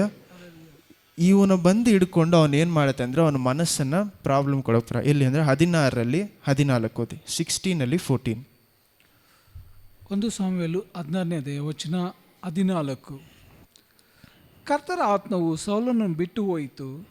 ಕರ್ತರು ಕಳುಹಿಸಿದ ದುರಾತ್ಮವು ಬಂದು ಅವನನ್ನು ಪೀಡಿಸುವುದರಿಂದ ಅವನು ಸೇವಕರು ಅವನಿಗೆ, ಇಗೋ ದೇವರಿಂದ ಬಂದ ದುರಾತ್ಮವು ನಿನ್ನನ್ನು ಪೀಡಿಸುತ್ತಾ ಇದೆ. ಸ್ವಾಮಿ ಅಪ್ಪಣೆಯಾಗಲಿ, ನಿನ್ನ ಸನ್ನಿಧಿಯಲ್ಲಿ ನಿಂತಿರುವ ನಿನ್ನ ಸೇವಕನಾದ ನಾನು ಹೋಗಿ ಕಿನ್ನರಿ ಬಾರಿಸುವವರಲ್ಲಿ ನಿಪುಣನಾದ ಒಬ್ಬನನ್ನು ಹುಡುಕಿ ತರುತ್ತೇನೆ. ಕರ್ತರಿಂದ ಕಳಿಸಲ್ಪಟ್ಟ ದುರಾತ್ಮವು ನಿನ್ನ ಮೇಲೆ ಬರುವಾಗ ಅವನು ಬಾರಿಸಿದರೆ ನಿನಗೆ ಉಪಶಮನವಾಗುವುದು ಎಂದು ಹೇಳಿದರು. ಸೌಲನು ಅವರಿಗೆ, ಚೆನ್ನಾಗಿ ಬಾರಿಸಬಲ್ಲವನಾದ ಒಬ್ಬನನ್ನು ನನಗೋಸ್ಕರ ಹುಡುಕಿ ಕರೆದುಕೊಂಡು ಬನ್ನಿರಿ ಎಂದು ಆಜ್ಞಾಪಿಸಲು ಸೇವಕರಲ್ಲೊಬ್ಬನು ಅವನಿಗೆ, ಬೆತ್ಲೆಹೇಮಿನವನಾದ ಈಶೆಯ ಮಗನನ್ನು ನೋಡಿದ್ದೇನೆ, ಅವನು ಚೆನ್ನಾಗಿ ಬಾರಿಸಬಲ್ಲವನು, ಪರಾಕ್ರಮಶಾಲಿಯು, ರಣಶೂರನು, ವಾಕ್ಚಾತುರನು, ಸುಂದರನು, ಕರ್ತರ ಅನುಗ್ರಹವನ್ನು ಹೊಂದಿದವನು. ಸಾಕು. ನಾವು ನೋಡ್ತೀವಿ ದಾವೀದನು ಇಲ್ಲಿ ಬರ್ತಾನೆ. ಇದಾದ ಮೇಲೆ 16ರಲ್ಲಿ 1ನೇ ವಾಕ್ಯದಲ್ಲಿ ಸಾಮ್ಯೇಲ್ ಹತ್ರ ದೇವರು ಹೇಳ್ತಾರೆ, ಇನ್ನು ಎಷ್ಟು ದಿವಸ ತಾನೇ ನೀನು ಸೌಲನ ಮೇಲೆ ಕೂತ್ಕೊಂಡು ನೀನು ದುಃಖ ಪಡ್ತಾ ಇರ್ತೀಯ, ನಾನು ನೆಕ್ಸ್ಟ್ ಒಂದು ರಾಜನನ್ನು ಏನು ಮಾಡಿದ್ದೀನಿ, ಸೆಲೆಕ್ಟ್ ಮಾಡಿದ್ದೀನಿ, ಅವನನ್ನು ನಿನ್ನ ಆಯ್ದುಕೊಂಡಿದ್ದೀನಿ, ಅವನನ್ನು ಏನು ಮಾಡು, ನೀನು ಹೋಗಿ ಅಭಿಷೇಕ ಮಾಡು ಅಂತ ಸೀಕ್ರೆಟಾಗಿ, ಏನು ಯಾರಿಗೂ ಗೊತ್ತಿಲ್ಲದೆ ಇರುವಂಥ ರೀತಿಯಲ್ಲಿ ಏನು ಮಾಡ್ತಾರೆ ಅಂದರೆ, ಒಂದು ಅಭಿಷೇಕ ಜಾಗದಲ್ಲಿ ಯಾರ ಮೇಲೆ, ದಾವೀದನ ಮೇಲೆ ನಡೆಯುತ್ತೆ. ಇದು ನಮಗೆಲ್ಲರೂ ಗೊತ್ತು, ಯಾವ ರೀತಿ ದಾವೀದನನ್ನು ಅವನ್ನ ಎಲ್ಲೋ ಇರ್ತಾನೆ, ಅವನ್ನ ಕರ್ಕೊಂಬಂದು ಆಮೇಲೆ ಅವನ ಮೇಲೆ ಅಭಿಷೇಕ ಆಗುತ್ತೆ. ಅಭಿಷೇಕ ಆದ ಮೇಲೆ ಅವನು ಸೌಲಿನ ಒಂದು ಕೋರ್ಟ್ ಅರಮನೆ ಒಳಗಡೆ ಅವನು ಹೋಗ್ತಾನೆ, ಮ್ಯೂಸಿಕ್ ಬಾರಿಸೋದಕ್ಕೋಸ್ಕರ ಹೋಗ್ತಾ ಇದ್ದಾನೆ. ಓಕೆ, ಇದಾದ ಮೇಲೆ ಇವಾಗಲೇ ನೋಡ್ತೀವಿ, ದೇವರ ಆತ್ಮ ಸೌಲನ ಬಿಟ್ಟು ಏನಾಯಿತು, ದೂರ ಹೋಯ್ತು. ಅಶುದ್ಧ ಆತ್ಮ ಅವನ ಮೇಲೆ ಏನು ಮಾಡ್ತಾ ಇದೆ ಇವಾಗ, ಕ್ರಿಯೆ ಮಾಡ್ತಾ ಇದೆ. ದೇವರ ಹತ್ರದಿಂದ ಕಳಿಸಲ್ಪಟ್ಟಿರುವಂಥ ಇದು ಯಾವ ರೀತಿಯಾದ ಆತ್ಮ ಅಂದರೆ, ದೇವರ ನ್ಯಾಯವನ್ನು ಕಂಪ್ಲೀಟ್ ಮಾಡುವಂಥ ಒಂದು ಆತ್ಮ. ಪವಿತ್ರಾತ್ಮರಲ್ಲ, ದೇವರ ಹತ್ರದಿಂದ ಪರ್ಮಿಷನ್ ತಗೊಂಡು. ಯಾಕಂದರೆ ಯೋಬು 1ನೇ ಅಧ್ಯಾಯ 2ನೇ ಅಧ್ಯಾಯದಲ್ಲೂ ನಾವು ನೋಡ್ತೀವಿ, ದೇವರ ಹತ್ರದಿಂದ ಪರ್ಮಿಷನ್ ತಗೊಂಡು ಬಂದಿರುವಂಥ ಒಂದು ಆತ್ಮ. ದೇವರ ಹತ್ರ ದೇವರು ಕೆಲವು ಆತ್ಮಗಳನ್ನು ಅಲೋ ಮಾಡ್ತಾರೆ ಅಂತಂದರೆ, ಅವರು ಏನು ಮಾಡ್ತಾರೆ ಅಂದರೆ ಬಿಡ್ತಾರೆ. ಏನಕ್ಕೋಸ್ಕರ ಅಂದರೆ ಮನುಷ್ಯರನ್ನು ಪರಿಶೋಧನೆ ಮಾಡುವುದಕ್ಕೋಸ್ಕರ ಆಗಿರಲಿ, ಅವರ ಮನಸ್ಸುಗಳನ್ನು ಪರಿಶೋಧನೆ ಮಾಡುವುದಕ್ಕೂ, ಇನ್ನೊಂದೇನೆಂದರೆ ದೇವರ ನ್ಯಾಯ ತೀರಿಸುವುದಕ್ಕೂ ದೇವರು ಅಲೋ ಮಾಡ್ತಾರೆ ಅಂತ. ಯಾಕಂದರೆ ಆ ಒಂದು ಆತ್ಮ ನೋಡಿ, ಯೋಬನ ಕುರಿತಾಗಿ ಮಾತಾಡಬೇಕಾದ್ರೆ ಆ ಆತ್ಮ ಏನು ಮಾಡುತ್ತೆ, ದೇವರ ಸಮೂಹದಲ್ಲಿ ಹೋಗಿ ನೀವೆಲ್ಲ ಕೊಟ್ಟಿದ್ದೀರಾ, ಅದರಿಂದಾನೇ ಅವ್ನು ನಿಮ್ಮನ್ನು ಆರಾಧನೆ ಮಾಡಿ ಭಯಪಟ್ಟಿದ್ದಾನೆ, ನೀವು ತೆಗೆದು ಬಿಟ್ಟರೆ ಅವ್ರು ನಿಮ್ಮ ಜೊತೆ ಇರಲ್ಲ ಅಂತ ಆತ್ಮ ಹೇಳುತ್ತೆ. ಸೊ ಅದು ಪರಿಶೋಧನೆ ಮಾಡುವಂಥ ಆತ್ಮ. ದೇವರ ಹತ್ರ ಪರ್ಮಿಷನ್ ಇಲ್ಲಿ ಇರುವಂಥ ಆತ್ಮ ಏನಂದರೆ ದೇವರ ನ್ಯಾಯ ಅವನ ಮೇಲೆ ಬಂದು ಬೀಳ್ತಾ ಇದೆ. ಯಾಕಂದರೆ ಅವನು ದೇವ್ರಿಗೆ ವಿರೋಧವಾಗಿ ಹೋದ. ಇದಾದ ಮೇಲೆ ಒಂದು ಮುಖ್ಯವಾದ ಒಂದು ಚಾಪ್ಟರ್ನ ಇಷ್ಟು ದಿವಸಗಳಿಂದ ನಾವು ಮಿಸ್ ಮಾಡಿದ್ದೀವಿ. ಇದು ನಾನು ಯಾಕೆ ಮಿಸ್ ಮಾಡಿ ಅಂದರೆ, ನಾವು ಸರಿಯಾದ ರೀತಿಯಲ್ಲಿ ನಾವು ಅದನ್ನು ಧ್ಯಾನ ಕೊಟ್ಟು ಓದಿಲ್ಲ. ಯಾವುದಂದರೆ 1ನೇ ಸಾಮ್ಯೇಲನು 19ನೇ ಅಧ್ಯಾಯ. ಮೇನ್ ಪಾಯಿಂಟ್ ಇದೆ. ನಾನು ಯಾಕೆ ಇದನ್ನೆಲ್ಲವನ್ನು ಓದೋದಕ್ಕೆ ಬಂದೆ ಅಂದರೆ, 1ನೇ ಸಾಮ್ಯೇಲು 19ನೇ ಅಧ್ಯಾಯ 19 ಆಗುವುದ ಒಳಗಡೆ ಏನೆಲ್ಲ ಆಯಿತು ಅಂತ ನಾನು ಬೇಗನೆ ಹೇಳ್ತೀನಿ, ನಿಮ್ಗೆ ಅರ್ಥ ಆಗಬೇಕು. ಒಂದು, ಗೋಲಿಯಾತ್ನ ದಾವೀದು ಸಾಯಿಸ್ತಾನೆ. ನೆಕ್ಸ್ಟು ಅದೇ ದಾವೀದನು ದೇವರು ಅನೇಕ ಜಾಗಗಳಲ್ಲಿ ಇಸ್ರೇಲ್ಗೋಸ್ಕರ ಅವನು ಜಗಳ ಅಂದರೆ ಯುದ್ಧ ಮಾಡೋದಕ್ಕೆ ಹೋಗುವಾಗ ಜಯವನ್ನು ಕೊಡ್ತಾರೆ. ಜನರು ಹೇಳ್ತಾರೆ, 3ನೇ ಪಾಯಿಂಟ್ ಏನಂದರೆ, ಜನರು ಹೇಳ್ತಾರೆ ಸೌಲು 1000 ಜನರನ್ನು ಸಾಯಿಸಿದ್ರೆ ದಾವೀದನು 10,000 ಜನರನ್ನು ಸಾಯಿಸಿದ್ರು ಅಂತ. ಸೊ ಸೌಲ್ಗೆ ಏನಾಯಿತು, ಆಲ್ರೆಡಿ ಹೊಟ್ಟೆ ಕಿಚ್ಚು. ಏನಂತ, ಇವನು ನನಗಿಂತ ಮೇಲೆ ಹೋಗ್ತಾ ಇದ್ದಾನೆ. ಇದು ಗೊತ್ತಾಗಿದ ತಕ್ಷಣ ಸೌಲ್ ಏನು ಮಾಡ್ತಾನೆ ಅಂದರೆ, ಇವನು ಯಾವ ರೀತಿಯಾದರೂ ಸಾಯಿಸಬೇಕು ಅಂತ ದಾವೀದನಿಗೆ ಒಂದು ಏನು ಚಾಲೆಂಜ್ ಕೊಡ್ತಾನೆ. ಇಷ್ಟು ಜನರು ನೀನು ಕೊಂದು ತೊಗೊಂಬಂದರೆ ನಾನೇನು ಮಾಡ್ತೀನಿ, ನನ್ನ ಮಗಳನ್ನು ನಿನಗೇನು ಮಾಡ್ತೀನಿ, ಮದುವೆ ಕೊಡ್ತೀನಿ ಅಂತ. ಅವನೇನು ಅಂದ್ಕೊಳ್ತಾನೆ, ನೀನು ಸತ್ತೋಗ್ಬಿಡ್ತಾನೆ ಅಂತ ದಾವೀದನ ಕಳಿಸ್ತಾನೆ. ದಾವೀದನ ಕೇಳಿದಕ್ಕಿಂತ ಹೆಚ್ಚಾಗಿ ತೊಗೊಂಬಂದು ಮಗಳನ್ನು ಮದುವೆ ಮಾಡ್ಕೊಳ್ತಾನೆ. ಯಾರ ಮಗಳು ಅಂದರೆ ಮಿಕಾಯಲ್. ಓಕೆ, ಇದೆಲ್ಲ ಮುಖ್ಯವಾಗಿ 19 ಆಗೋಷ್ಟರಲ್ಲಿ ಇಂಪಾರ್ಟೆಂಟಾಗಿ ನಡೆಯುವಂಥ ವಿಷಯಗಳು. ಇಷ್ಟರಲ್ಲಿ ದಾವೀದನು ಒಂದು ಒಳ್ಳೆ ಕಮಾಂಡಿಂಗ್ ಪೊಸಿಷನ್ ಇದ್ದಾನೆ. ಆರ್ಮಿಯನ್ನು ಕಮಾಂಡ್ ಮಾಡುವಂಥ ಒಂದು ಮನುಷ್ಯ. ಅಲ್ಲೆಲ್ಲೂಯ. ಸೈನ್ಯವನ್ನು ಅಧಿಕಾರ ಚಲಾಯಿಸುವಂಥ ಒಂದು ಮನುಷ್ಯನಾಗಿ ದೇವರು ದಾವೀದನನ್ನು ಸೌಲ ಕೆಳಗಡೆ ಆಶೀರ್ವಾದ ಮಾಡಿದ್ದಾರೆ. ಅಲ್ಲೆಲ್ಲೂಯ. ಇದಾದ ಮೇಲೆ ಸೌಲಿನ ಹೊಟ್ಟೆ ಕಿಚ್ಚು ಜಾಸ್ತಿ ಆಗುತ್ತೆ. ಸೌಲು ದಾವೀದನನ್ನು ಕೊಲ್ಲಬೇಕು ಅಂತ ಪ್ರಯತ್ನ ಪಡೋಕ್ಕೆ ಪ್ರಾರಂಭಿಸ್ತಾನೆ. ದಾವೀದನ ಇದಕ್ಕೆ ಮುಂಚೆನೇ ಸೌಲು ಒಂದು ಸತಿ ಕೊಲ್ಲಬೇಕು ಅಂತ ಏನು ಮಾಡಿರ್ತಾನೆ ಅಂದರೆ, ಈಟೇನು ತೊಗೊಂಡು ಬಿಸಾಡಿರ್ತಾನೆ ಅವನ ಮೇಲೆ. ಮಿಸ್ ಆಗಿರ್ತಾನೆ. ಅವ್ನು ಮ್ಯೂಸಿಕ್ ಬಾರಿಸ್ತಾ ಇರುವಾಗ ಬಿಸಾಡಿರ್ತಾನೆ. ಓಕೆ, ಇವಾಗ ಏನಾಗ್ತಾ ಇದೆ ಅಂದರೆ 19ನೇ ಅಧ್ಯಾಯ 9ನೇ ವಾಕ್ಯ ಓದಿ. 1ನೇ ಸಾಮ್ಯೇಲನು 19:9. 1 ಸಾಮುವೇಲು 19ನೇ ಅಧ್ಯಾಯ ವಚನ 9, 10. 9 ಮತ್ತು 10. ಒಂದು ದಿವಸ ಸೌಲನ ಕೈಯಲ್ಲಿ ಈಟಿಯನ್ನು ಹಿಡಿದುಕೊಂಡು ತನ್ನ ಮನೆಯಲ್ಲಿ ಕೂತುಕೊಂಡಿದ್ದಾಗ ಕರ್ತರಿಂದ ಕಳಿಸಲ್ಪಟ್ಟ ದುರಾತ್ಮವು ಅವನ ಮೇಲೆ ಬಂದಿತು. ಅವನು ಒಡನೆ ಕಿನ್ನರಿಯನ್ನು ಬಾರಿಸುತ್ತಿದ್ದ ದಾವೀದನನ್ನು ಗೋಡೆಗೆ ಹತ್ತಿಕೊಳ್ಳುವಂತೆ ತಿವಿಯಬೇಕೆಂದು ತನ್ನ ಈಟಿಯನ್ನು ಎಸೆದನು. ಆದರೆ ದಾವೀದನ ಪಕ್ಕನೆ ಸೌಲನ ಎದುರಿನಿಂದ ಸರಿದುಕೊಂಡ ಕಾರಣ ಅದು ಗೋಡೆಯೊಳಗೆ ನಾಟಿತು. ದಾವೀದನು ಆ ರಾತ್ರಿಯಲ್ಲಿ ತಪ್ಪಿಸಿಕೊಂಡು ಓಡಿ ಹೋದನು. ಸೌಲನು ಕೂಡಲೇ ಆಮೇನ್ 6 ಮತ್ತು 7 ಓದಿ, ನಿಮ್ಗೆ ಅವಾಗ ಅರ್ಥ ಆಗುತ್ತೆ ಇನ್ನೊಂದು ವಿಷಯ. 6, 7, 8. ಸೌಲನು ಯೋನಾತನ ಮಾತುಗಳನ್ನು ಲಾಲಿಸಿ ಕರ್ತನಾಣೆ ಅವನನ್ನು ಕೊಲ್ಲುವುದಿಲ್ಲ ಎಂದು ಪ್ರಮಾಣ ಮಾಡಿದನು. ಆಗ ಯೋನಾತನು ದಾವೀದನನ್ನು ಕರೆದು ಅವನಿಗೆ ಈ ಮಾತುಗಳನ್ನು ತಿಳಿಸಿ ಸೌಲನ ಬಳಿಗೆ ಕರೆತಂದನು. ದಾವೀದನು ಮುಂಚಿನಂತೆ ಸೌಲನ ಸನ್ನಿಧಿಯಲ್ಲಿ ಇರುವವನಾದನು. ಫಿಲಿಷ್ಟಿಯರು ತಿರುಗಿ ಯುದ್ಧಕ್ಕೆ ಬರುವಲ್ಲಿ ದಾವೀದನು ಹೋಗಿ ಅವರೊಡನೆ ಯುದ್ಧ ಮಾಡಿ ಅವರನ್ನು ಪೂರ್ಣವಾಗಿ ಸೋಲಿಸಿ ಓಡಿಸಿಬಿಟ್ಟನು. ಆಮೇನ್ ಆಮೇನ್. ಸೌಲು ಯೋನಾತನಿಗೆ ಏನು ಮಾಡ್ತಾರೆ ಅಂದರೆ ಪ್ರಾಮಿಸ್ ಮಾಡಿಕೊಡ್ತಾನೆ. ಏನಂತ, ನಾನು ದಾವೀದನನ್ನು ಸಾಯಿಸಲ್ಲ. 9ನೇ ವಾಕ್ಯದಲ್ಲಿ ದಾವೀದನು ಕೂತ್ಕೊಂಡು ಇದು ಮಾಡ್ತಾ ಇರಬೇಕಾದ್ರೆ ಏನು ಮಾಡ್ತಾನೆ ಇವನು? ಆ ಈಟಿ ತಗೊಂಡು ಸಾಯಿಸ್ಬೇಕು. ಸೌಲು ರಾಜನಾಗಿದ್ದೂ ಅವನ ಮಾತನ್ನು ಅವನೇನು ಮಾಡ್ತಾ ಇಲ್ಲ ಅಂದರೆ ಉಳಿಸ್ಕೊಳ್ತಾ ಇಲ್ಲ. 19ನೇ ಅಧ್ಯಾಯದಲ್ಲಿ ಏನಾಗತ್ತೆ ಅಂದರೆ ಮೇಯ್ನಾಗಿ ಸೌಲು ರಾಜ ತನ್ನ ಮಗನಾದ ಯೋನಾತನಿಗೂ ಅಲ್ಲಿರುವಂಥ ಎಲ್ಲರಿಗೂ ಹೇಳ್ತಾನೆ, ನಾನು ದಾವೀದನನ್ನು ಕೊಲ್ಲಬೇಕು ಅಂತ ಪ್ಲ್ಯಾನ್ ಮಾಡಿದ್ದೀನಿ. ಹೇಳಿದ ಮೇಲೆ ಯೋನಾತನ್ ಏನು ಮಾಡ್ತಾನೆ ಅಂದರೆ, ಮೊದಲು ಯೋನಾತನ್ನು ದಾವೀದನ ತುಂಬ ಹತ್ರ ಇದ್ದಂಥ ಒಂದು ಫ್ರೆಂಡ್, ಸ್ನೇಹಿತ. ಸೊ ಅವನೇನು ಹೇಳ್ತಾನೆ ಅಂದರೆ, ನೀನು ಬರಬೇಡ, ಬೆಳಗ್ಗೆ ನಮ್ಮ ಅಪ್ಪ ಮುಂದೆ ಬರಬೇಡ, ನಿಮ್ಮನ್ನು ಕೊಲ್ಲಬೇಕು ಅಂತ ಏನೇನೋ ಕೋಪದಲ್ಲಿದ್ದಾರೆ, ನಾನು ಅವ್ರ ಜೊತೆ ಏನು ಮಾಡ್ತೀನಿ, ಮಾತಾಡ್ತೀನಿ. ಅವನು ಮಾತನಾಡಿ ಹೇಳ್ತಾನೆ, ನೋಡಿ ನಿಮಗೋಸ್ಕರ ಎಲ್ಲ ದಾವೀದನು ಒಳ್ಳೆಯದೇ ಮಾಡಿದ, ನಿಮ್ಮನ್ನು ಮೀರಿ ಏನೇನೋ ಮಾಡಿಲ್ಲ ಅಂತೇಳಿ ಅವ್ನು ಕನ್ವಿನ್ಸ್ ಮಾಡಿ ಏನು ಮಾಡ್ತಾನೆ, ಸೌಲು ಒಂದು ಪ್ರಾಮಿಸ್ ಮಾಡಿ ಏನಂತ, ನಾನು ದಾವೀದನ ಕೊಲ್ಲಲ್ಲ. ಅದೇ ನೋಡಿ 9ನೇ ವಾಕ್ಯದಲ್ಲಿ ಇಮ್ಮಿಡಿಯೇಟಾಗಿ ಏನಾಗುತ್ತೆ, ಅಶುದ್ಧ ಆತ್ಮ ಅವನ ಮೇಲೆ ಬಂದಿದ್ದ ತಕ್ಷಣ ದಾವೀದನ್ನ ಏನು ಮಾಡಬೇಕು, ಕೊಲ್ಲಬೇಕು ಅಂತ ಪ್ರಯತ್ನ. ಇದಕ್ಕೆ ಮುಂಚೆ ಸೌಲಿಗೆ ತನ್ನ ಮೇಲೆ ಒಂದು ಕಂಟ್ರೋಲ್ ಇತ್ತು, ಏನು ಅವನಿಗೆ ಏನು ಮಾಡಬೇಕು ಅಂತ ಆಸೆ ಪಡ್ತಾನೋ ಅದನ್ನು ಮಾಡ್ಬೋದಾಗಿತ್ತು, ಏನು ಮಾಡಬಾರ್ದು ಅದನ್ನು ಅವನನ್ನು ಮೀರಿ ಒಂದು ವಿಷಯ ಏನಾಗ್ತಾ ಇದೆ, ನಡೀತಾ ಇದೆ. ಅಲ್ಲೆಲ್ಲೂಯ. ಯಾವಾಗ ದೇವರ ಆತ್ಮ ಅವನನ್ನು ಬಿಟ್ಟು ದೂರ ಹೋಯ್ತೋ, ಅಶುದ್ಧ ಆತ್ಮ ಅವನಲ್ಲಿ ಬರುವಾಗಲೇ ಯಾವಾಗೆಲ್ಲ ಬರುತ್ತೋ ಆವಾಗೆಲ್ಲ ಅದೇನು ಮಾಡ್ತಾ ಇದೆ ಅಂತೆ, ಏನು ಅವನನ್ನು ಮೀರಿ ಯಾವುದೋ ಒಂದು ವಿಷಯವನ್ನು ಮಾಡ್ತಾನೆ. ಎಸ್ಪೆಷಲಿ ಯಾರ ಮೇಲೆ ಅವನ ಕಣ್ಣು ಜಾಸ್ತಿ ಇದೆ, ದಾವೀದನು. ಯಾಕಂದರೆ ನೋಡಿ, ದೇವರು ಅವರ ಅಭಿಷೇಕವನ್ನು ಕೊಡುವುದು ಏನಕ್ಕೋಸ್ಕರ, ನಮ್ಮ ಜೀವನವನ್ನು ಬಲಪಡಿಸುವುದು ದೇವರ ಕೃಪೆ ಅಂದರೆ ಯಾವಾಗಲೂ ನೋಡಿದ್ದೀವಿ, ಏನು ದೇವರ ಬಲ. ಆದರೆ ದೇವರ ಅಭಿಷೇಕ ನಮ್ಮ ಮೇಲೆ ನಮ್ಮ ಜೀವನದ ಮೇಲೆ ಬರುವುದಕ್ಕೆ ಕಾರಣ ದೇವರ ಕ್ರಿಯೆಯನ್ನು ಮಾಡಿ ಮುಗಿಸೋದಕ್ಕೆ. ಹಲ್ಲೆಲೂಯ. ದೇವರ ಕೆಲಸವನ್ನು ಅಂದರೆ ದೇವರಿಗೋಸ್ಕರ ನಮ್ಮ ಜೀವನದಲ್ಲಿ ದೇವರು ಏನು ಕೆಲಸ ಕೊಟ್ಟಿದ್ದಾರೋ ಅದನ್ನು ಮಾಡುವುದಕ್ಕೆ ಕೊಟ್ಟಿರುವುದೇನೆಂದರೆ ಅಭಿಷೇಕ. ಎಲ್ಲರ ಮೇಲೂ ದೇವರು ಯಾರಲ್ಲೆಲ್ಲ ಪವಿತ್ರಾತ್ಮ ಇಟ್ಟಿದ್ದಾರೋ ಅವರಿಗೆಲ್ಲ ಸೇರಿಸಿ ಕೊಡುವಂಥ ಒಂದು ವಿಷಯ ಏನಂದರೆ ಅಭಿಷೇಕ. ಹಲ್ಲೆಲೂಯ. ದಾವೀದನಿಗೆ ಒಂದು ಕಾಲದಲ್ಲಿ ಅಭಿಷೇಕ ಬಂತು, ಸೌಲಿಗೂ ಒಂದು ಕಾಲದಲ್ಲಿ ಅಭಿಷೇಕ ಅನ್ನುವುದು ಬಂತು. ಹಲ್ಲೆಲೂಯ.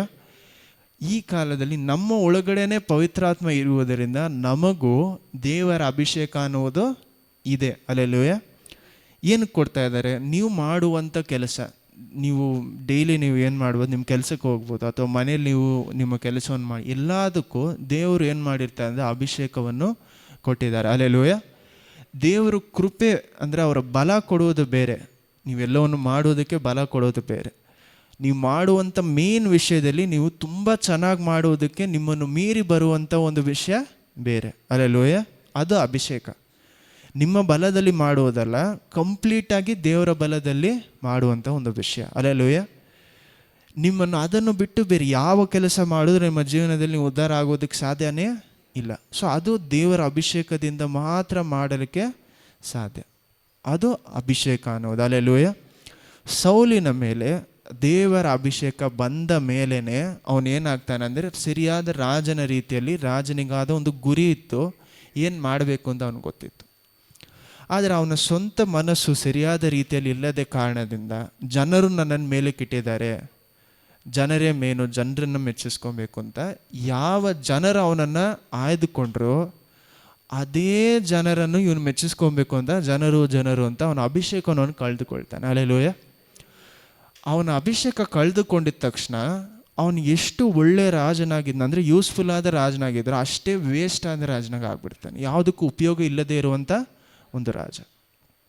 ನಮಗೂ ನಿಮಗೂ ಅದೇ ಅಭಿಷೇಕವನ್ನು ದೇವರು ಕೊಟ್ಟಿದ್ದಾರೆ. ಯಾವಾಗ ನಾವು ದೇವರನ್ನು ಬಿಟ್ಟು ಕೊಟ್ಟಿರುವಂಥ ಕೆಲಸವನ್ನು ಬೇರೆಯವ್ರಿಗೋಸ್ಕರನೋ ಅಥವಾ ನಮ್ಮ ಮಹಿಮೆಗೋಸ್ಕರ ಮಾಡೋಕ್ಕೆ ಪ್ರಾರಂಭಿಸ್ತೀವೋ, ಇಮ್ಮಿಡಿಯೇಟಾಗಿ ದೇವ್ರು ಏನು ಮಾಡ್ತಾರೆ ಅಂದರೆ ಅಭಿಷೇಕವನ್ನು ತೆಗೆದುಬಿಡ್ತಾರೆ. ನೆಬೂಕದ್ನೆಚ್ಚರನು ಸಹ ದೇವರಿಗೆ ಭಯಪಟ್ಟ ಒಂದು ರಾಜ ಅಲ್ಲ. ನಾವು ನೋಡ್ತೀವಿ ಅವನು ಏನು ಮಾಡ್ತಾನೆ, ದೇವ್ರಿಗೆ ಭಯಪಟ್ಟು ವಿಗ್ರಹ ಆರಾಧನೆ ಮಾಡುವಂಥ ಒಂದು ರಾಜ. ಆ ರಾಜನಿಗೂ ಸಹ ಅವನೇನು ಹೇಳ್ತಾನೆ, ನನ್ನ ಮಹಿಮೆಗೋಸ್ಕರ ಕಟ್ಟಿರುವಂಥ ಬಾಬಿಲೋನ್. ಅದನ್ನು ಹೇಳಿದ ತಕ್ಷಣ ದೇವ್ರು ಏನು ಮಾಡ್ತಾರೆ, ಅವನನ್ನು ಅನಿಮಲ್ಸ್ ಜೊತೆ, ಪ್ರಾಣಿಗಳ ಥರನೇ ಇರುವಂಥ ರೀತಿಯಲ್ಲಿ ಅವನನ್ನು ದೇವರು ನೋಡಿ ಅವರ ಒಂದು ಅಭಿಷೇಕವನ್ನು ಬಿರಿ ತನ್ನ ಮಕ್ಕಳ ಮೇಲೆ ಸ್ಪೆಷಲ್ ಆಗಿ ಇಟ್ಟಿದ್ದಾರೆ. ಆದರೆ ಅವರ ಕ್ರಿಯೆಯನ್ನು ನಡೆಸೋದಕ್ಕೆ ಅನ್ಯ ಜನರ ಮೇಲೇನೂ ಸಹ ಹಳೆ ಒಡಂಬಡಿಕೆಯಲ್ಲಿ ಹೊಸ ಒಡಂಬಡಿಕೆಯಲ್ಲಿ ದೇವರು ತನ್ನ ಅಭಿಷೇಕವನ್ನು ಕೊಟ್ಟಿದ್ದಾರೆ. ಹಲ್ಲೆಲೂಯ. ನೋಡಿ, ಇಸ್ರೇಲ್ ಜನರನ್ನ ಕಾಪಾಡೋದಕ್ಕೆ ಸೈರಸ್ ಅಂತ ಒಂದು ರಾಜನನ್ನು ಸಹ ದೇವರು ಕಳಿಸ್ತಾರೆ. ನೀವು ಮನೇಲಿ ಹೋಗಿ ಐಸೆಯಾದಲ್ಲಿ ಓದಿ ನೋಡಿ. ದೇವರು ಅನ್ಯ ಜನರನ್ನಿಟ್ಟು ತನ್ನ ಮಕ್ಕಳನ್ನು ಎಷ್ಟೋ ಸತಿ ಕಾಪಾಡಿದ್ದಾರೆ. ಅವರ ಬಲ ಅವರ ಮೇಲೆ ಬಂದಿದೆ. ಅಲ್ಲೆಲೂಯ. ಸೊ ಅಭಿಷೇಕ ಅನ್ನೋದು ಮೇಯ್ನಾಗಿ ಕ್ರಿಸ್ತುವಲ್ಲಿ ಇರುವಂಥ ನಮಗೆ ದೇವರು ಕೊಟ್ಟಿದ್ದಾರೆ. ಅನ್ಯ ಜನರನ್ನು ದೇವರು ಉಪಯೋಗಿಸ್ಕೊಳ್ತಾರೆ. ಅಲ್ಲೆಲೂಯ. ಆದರೆ ಮೇಯ್ನ್ ನಮಗೇನೆಂದರೆ, ನಮ್ಮ ಮೇಲೆ ದೇವರು ನಮ್ಮ ಕ್ರಿಯೆಗಳಿಗೋಸ್ಕರ, ಅಂದರೆ ದೇವರ ನಾಮದಕ್ಕೋಸ್ಕರ ಒಂದು ವಿಷಯವನ್ನು ನಮಗೆ ಕೊಟ್ಟಿದ್ದಾರೆ. ಅದನ್ನು ನಾವು ಕಾಪಾಡಿಕೊಳ್ಳದೆ ಹೋದರೆ, ಯಾವ ರೀತಿ ಕಾಪಾಡಿಕೊಳ್ಳದೆ ಹೋಗ್ತೀವಿ? ದೇವರಿಗೆ ಮಹಿಮೆ ಕೊಡದೆ ಆ ಕೆಲಸವನ್ನೇ ಮೇಯ್ನಾಗಿ ಇಟ್ಕೊಂಡು, ಅಥವಾ ಜನರನ್ನು ನಮ್ಮನ್ನು ಮಹಿಮೆ ಪಡಿಸ್ಕೊಳ್ಳುವಾಗ ದೇವರ ಅಭಿಷೇಕವನ್ನು ತೆಗೆದುಬಿಡ್ತಾರೆ. ಅಭಿಷೇಕ ತೆಗೆದ್ರೆ ಇಮ್ಮಿಡಿಯೇಟಾಗಿ ಪೊಸಿಷನ್ ಹೋಗಲ್ಲ. ದೇವರು ಸೌಲಿನ ಮೇಲೆ ಇರುವಂಥ ಅಭಿಷೇಕವನ್ನು ತೆಗಿತಾರೆ, ಆದರೆ ಅವನು ಇನ್ನೂ ಏನಾಗಿದ್ದಾನೆ? ರಾಜನಾಗಿದ್ದಾನೆ. ಆದರೆ ಅಭಿಷೇಕ ಇಮ್ಮಿಡಿಯೇಟಾಗಿ ಯಾರ ಮೇಲೆ ಹೋಗ್ತಾ ಇದೆ? ನೆಕ್ಸ್ಟ್ ಚಾಪ್ಟರಲ್ಲೇ ದಾವಿದನ ಮೇಲೆ. ಅಲ್ಲೆಲೂಯ. ಸೌಲ್ ಇದ್ರೂ ದಾವಿದನೇ ಆ ಜಾಗದಲ್ಲಿ ದೇವರು ಅವನನ್ನೇ ಹೆಚ್ಚಾಗಿ ಮೆಚ್ಚಿಸ್ಕೊಂಡಿದ್ದಾರೆ. ಅವನ ಮೂಲಕನೇ ವಿಷಯಗಳು ನಡೆಯೋಕ್ಕೆ ಪ್ರಾರಂಭಿಸ್ತಾ ಇದೆ. ಅಲ್ಲೆಲೂಯ. ಅದಕ್ಕೆ ಅರ್ಥ ಏನು? ಅಭಿಷೇಕ ಎಲ್ಲಿ ಇದೆಯೋ ದೇವರ ಕೃಪೆನೂ ಅಲ್ಲೇ ಇರುತ್ತೆ. ಅಲ್ಲೆಲೂಯ. ನಿಮ್ಮ ಜೀವನದಲ್ಲೂ ದೇವರು ನಿಮಗೆ ಕೊಟ್ಟಿರುವಂಥ ಅಭಿಷೇಕ ಹೋಯ್ತಾ, ಅಥವಾ ನೀವು ಕೆಲಸ ಮಾಡುವಾಗ ನಿಮ್ಮ ಕೆಲಸದಲ್ಲಿ ಆಶೀರ್ವಾದ ಇಲ್ಲ, ನಿಮಗೇನು ಸಿಗ್ತಾ ಇಲ್ಲ, ಅದರಿಂದ ನಿಮಗೇನು ಫಲ ಬರ್ತಾ ಇಲ್ಲ ಅಂದರೆ ಅದಕ್ಕೆ ಅರ್ಥ ಅಭಿಷೇಕವನ್ನು ನೀವೇನು ಮಾಡಿದ್ದೀರಾ? ಕಳ್ಕೊಂಡಿದ್ದೀರಾ. ಅಭಿಷೇಕವನ್ನು ಸೌಲ್ ಕಳ್ಕೊಂಡಿದ್ದಕ್ಕೆ ಕಾರಣ ಏನು? ಅವನ ಪಾಪ. ಅವನು ಸ್ವಂತ ಜೀವನದಲ್ಲಿ ಮಾಡಿದ ತಪ್ಪಲ್ಲ, ದೇವರಿಗೆ ವಿರೋಧವಾಗಿ ಆ ಕೆಲಸದಲ್ಲಿ ಅವನು ಮಾಡಿದ ತಪ್ಪು.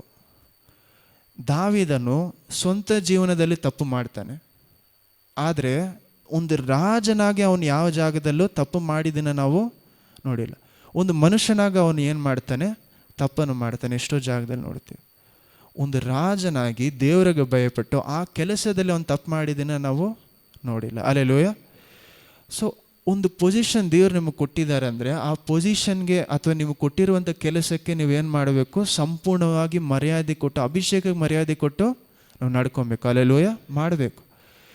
ದೇವರು ನೀವು ಮರ್ಯಾದೆ ಕೊಡ್ತಾ ಇಲ್ಲ ಅಥವಾ ಆ ಒಂದು ವಿಷಯಕ್ಕೆ ನೀವು ಸರಿಯಾದ ರೀತಿಯಲ್ಲಿ ನಡ್ಕೊಂಡಿಲ್ಲ ಅಂದರೆ ಅಭಿಷೇಕವನ್ನು ದೇವರು ಏನು ಮಾಡ್ತಾರೆ? ತೆಗೆದುಬಿಡಿ. ಪವಿತ್ರಾತ್ಮರನ್ನು ದೇವ್ರು ನಿಮ್ಮ ಹತ್ರದಿಂದ ತೆಗೆಯಲ್ಲ. ರಕ್ಷಣೆಯನ್ನು ದೇವ್ರು ನಿಮ್ಮ ಹತ್ರದಿಂದ ತೆಗಿತಾ ಇಲ್ಲ. ನೀವು ಮಾಡುವಂಥ ಯಾವುದೇ ವಿಷಯ ಉದ್ಧಾರ ಆಗಲ್ಲ. ಯಾಕಂದರೆ ನೀವು ಇದನ್ನೇ ನೋಡ್ತೀರಾ, ಪೌಲು ಸಹ ಹೇಳ್ತಾರೆ. ಏನಂತ ಹೇಳ್ತಾರೆ ಅಂದರೆ, ನೀವು ಮಾಡುವಂಥ ಕೆಲಸವನ್ನು ದೇವರು ಬೆಂಕಿಯ ಮೇಲಿಟ್ಟು ಏನು ಮಾಡ್ತಾರಂತೆ? ಪರಿಶೋಧನೆ ಮಾಡ್ತಾರಂತೆ. ಯಾವ ಮೆಟೀರಿಯಲಲ್ಲಿ ಮಾಡಿದ್ದೀರಾ, ಯಾವ ವಸ್ತುವಲ್ಲಿ ಮಾಡಿದ್ದೀರಾ, ನೀವು ಅದನ್ನು ಇಟ್ಟಿಗೆಯಲ್ಲಿ ಮಾಡಿದ್ದೀರಾ ಅಥವಾ ವುಡ್ಡಲ್ಲಿ ಮಾಡಿದ್ದೀರಾ, ಅಳಿದು ಹೋಗುವಂಥ ವಿಷಯನ ಅಳಿಯದೇ ಇರುವಂಥ ವಿಷಯದಲ್ಲಿ ಮಾಡಿದ್ದೀರಾ ಅಂತ ನೋಡ್ತಾರಂತೆ. ಅಲ್ಲೆಲೂಯ. ಸೌಲು ಅಳಿದು ಹೋಗುವಂಥ ಜನರ ಮೇಲೆ ಏನು ಮಾಡ್ತಾನೆ? ನಂಬಿಕೆ ಇಟ್ಟು ತನ್ನ ಒಂದು ರಾಜ್ಯವನ್ನು ಕಟ್ಟುತ್ತಾನೆ. ಅದೇನಾಗ್ಬಿಡುತ್ತೆ? ಅಳಿದು ಹೋಗುತ್ತೆ. ನಾವು ಯಾರಾದರೂ ನನ್ನ ಜೀವನ ಸೌಲಿನ ಥರ ಇರಬೇಕು ಅಂತ ಆಸೆ ಪಡ್ತೀವ?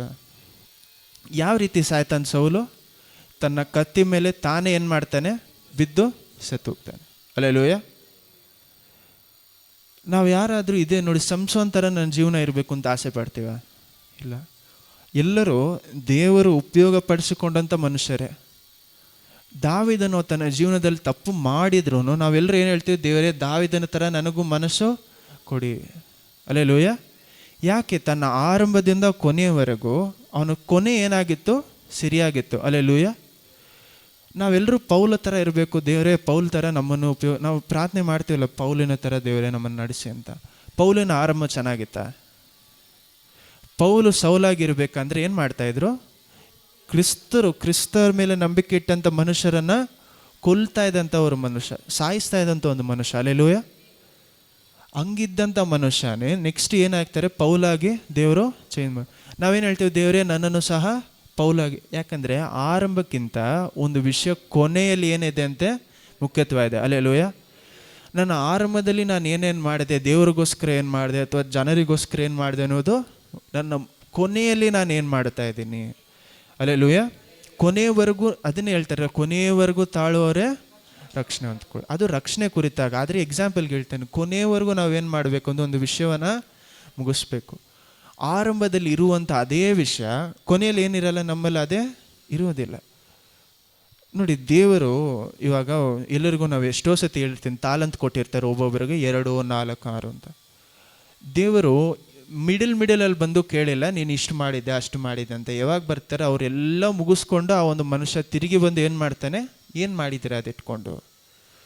ಒಬ್ಬನ ಏನು ಮಾಡಿರ್ತಾನಂತೆ, ಅದನ್ನು ಮಣ್ಣೊಳಗಡೆ ಇಟ್ಟಿರ್ತಾನೆ. ಅವನನ್ನು ದೇವ್ರು ಏನು ಮಾಡ್ತಾನೆ, ಕಿತ್ತುಬಿಟ್ಟು ಅವನನ್ನೆಲ್ಲ ಹಲ್ಲು ಕಡಿಯುವಂಥ ಜಾಗದೊಳಗಡೆ ಹಾಕ್ಬಿಡ್ತಾರೆ. ಅದು ಸೊ ನಿಮಗೂ ನನಗೂ ಅದನ್ನು ಹೇಳ್ತಾರಲ್ಲ, ಪೌಲ್ ಹೇಳ್ತಾರೆ, ನಿಮಗೂ ನನಗೂ ಕೊಟ್ಟಿರುವಂಥ ರಕ್ಷಣೆಯನ್ನು ಏನು ಮಾಡಿ, ಯೂಸ್ಗೆ ಮಾಡಿ, ರಕ್ಷಣೆನ ಏನು ಮಾಡಿ ಉಪಯೋಗಿಸಿ, ಅದನ್ನೇನು ಮಾಡಿ ಟ್ರೈನ್ ಮಾಡಿ ಅಂತಾರೆ. ಅದನ್ನೇನು ಇನ್ನೂ ಅದನ್ನು ಹೆಚ್ಚು ಮಾಡಿಸ್ಕೊಳ್ಳಿ. ನಿಮ್ಮ ಅಭಿಷೇಕವನ್ನು ಉಪಯೋಗ ಮಾಡದೆ ಹೋದರೆ ನಿಮ್ಮ ರಕ್ಷಣೆನೇ ಏನಾಗುತ್ತೆ, ಅಫೆಕ್ಟ್ ಆಗುತ್ತೆ. ಅಲ್ಲೆಲೂಯ. ಯಾವ ರೀತಿ ಅಫೆಕ್ಟ್ ಆಗುತ್ತೆ ಅಂದರೆ, ನೀವು ದೇವರಲ್ಲಿ ನಡೆಯುವುದಕ್ಕೆ ಒಂದು ಗುರಿ ಇರಲ್ಲ ನಿಮ್ಮ ಜೀವನದಲ್ಲಿ. ಯಾಕೆ ನನ್ನಲ್ಲಿ ಪವಿತ್ರಾತ್ಮರ ಫಲಗಳು ಹೆಚ್ಚಾಗ್ತಾ ಇಲ್ಲ, ಯಾಕೆ ನನ್ನಲ್ಲಿ ನಾನು ಇನ್ನೂ ದೇವ್ರಿಗೆ ಭಯಪಡ್ತಾ ಇಲ್ಲ, ಬೆಳೀತಾ ಇಲ್ಲ? ಕಾರಣ ಏನಂದರೆ, ನೀವು ಅಭಿಷೇಕದಲ್ಲಿ ನಿಮ್ಮ ಕೆಲಸವನ್ನೇ ಮಾಡ್ತಾ ಇಲ್ಲ. ಗುರಿ ಇಲ್ಲದೇ ಇರುವಂಥ ಮನುಷ್ಯ ಕಣ್ಣಿಗೆ ಗೊತ್ತಾಗೋದೆಲ್ಲ ಗುರಿ. ಊಟ ಇಲ್ಲದೇ ಇರುವಂಥ ಒಂದು ಹುಲಿಗೋ ಸಿಂಹಕ್ಕೋ ಗೊತ್ತಿರುವಂಥ ಎಲ್ಲನೂ ಏನಾಗ್ಬಿಡುತ್ತೆ, ಊಟ. ದೇವರ ಅಭಿಷೇಕ ನಿಮ್ಮ ಮೇಲೆ ಇದ್ದರೆ ನಿಮಗೆ ಅಂತ ಒಂದು ಗೋಲ್ ಏನಿರುತ್ತೆ, ಗುರಿ ಅನ್ನೋದು ನಿಮ್ಮ ಜೀವನದಲ್ಲಿ ಇರುತ್ತೆ. ಜೀವಮಾನ ಪೂರ್ತಿ ಇರುವಂಥ ಗುರಿ ಅಲ್ಲ, ಅಟ್ಲೀಸ್ಟ್ ನೆಕ್ಸ್ಟ್ ನಾನು ಏನು ಮಾಡಬೇಕು, ಒಂದು ಡೈರೆಕ್ಷನಲ್ಲಿ ದೇವರು ನಿಮ್ಮನ್ನು ಏನು ಮಾಡ್ತಾರೆ, ಕಳಿಸ್ತಾರೆ. ಒಂದು ಏನು ಹೇಳ್ತಾರೆ, ಒಂದು ದೆಸೆಯಲ್ಲಿ ನಿಮ್ಮನ್ನು ದೇವರು ಏನು ಮಾಡ್ತಾರೆ, ಕಳಿಸ್ತಾರೆ. ಇದು ಬರೀ ಕೆಲಸ ಮಾಡುವಂಥವ್ರು ನೀವು ಕೆಲಸನೇ ಮಾಡದೆ ಮನೇಲಿದ್ದರೂ ನಿಮ್ಗೊಂದು ಗುರಿ ಇರಬೇಕು, ನನ್ನ ಜೀವನದಲ್ಲಿ ಇದೆಲ್ಲ ನಾನು ದೇವರಿಗೋಸ್ಕರ ಮಾಡಬೇಕು. ದೇವರಿಗೋಸ್ಕರ ಮಾಡಬೇಕಂದ್ರೆ ಸೇವೆ ಮಾಡೋದು ಮಾತ್ರ ಅಲ್ಲ, ನಿಮ್ಮನ್ನು ದೇವರು ಒಂದು ಮನೆಯಲ್ಲಿ ತಂದೆಯಾಗಿಯೋ ತಾಯಿಯಾಗೋ ಆ ಜಾಗದಲ್ಲಿ ಇಟ್ಟಿದ್ದರೆ ಆ ಕೆಲಸವನ್ನು ಸಂಪೂರ್ಣವಾಗಿ ನಾನು ಮಾಡಿ ಮುಗಿಸ್ಬೇಕು. ಅಲ್ಲೆಲೂಯ. ಒಂದು ಒಳ್ಳೆ ತಂದೆಯಾಗೋ ತಾಯಾಗಿರುವುದಕ್ಕೂ ಸಹ ದೇವರ ಬಲ ಇಲ್ಲದೆ ಹೋದರೆ ಇರುವುದಕ್ಕೆ ಸಾಧ್ಯನೇ ಇಲ್ಲ. ಅಲ್ಲೆಲೂಯ. ಒಂದು ಒಳ್ಳೆ ಮನುಷ್ಯನಾಗಿ ನೀವು ಇರುವುದಕ್ಕೇನು ಸಹ ದೇವರ ಬಲ ಬೇಕೋ, ಅದೇ ರೀತಿ ತಾಯಾಗಿರುವುದಕ್ಕೂ ದೇವರ ಬಲ ಬೇಕು. ಲೋಕದಲ್ಲಿ ಕೆಟ್ಟ ತಾಯಿ ಇಲ್ವಾ? ತನ್ನ ಸ್ವಂತ ಮಕ್ಕಳನ್ನೇ ಕೊಲ್ಲುವಂಥ ತಾಯಂದಿರು ಇದ್ದಾರೆ. ಅಲ್ಲೆಲೂಯ.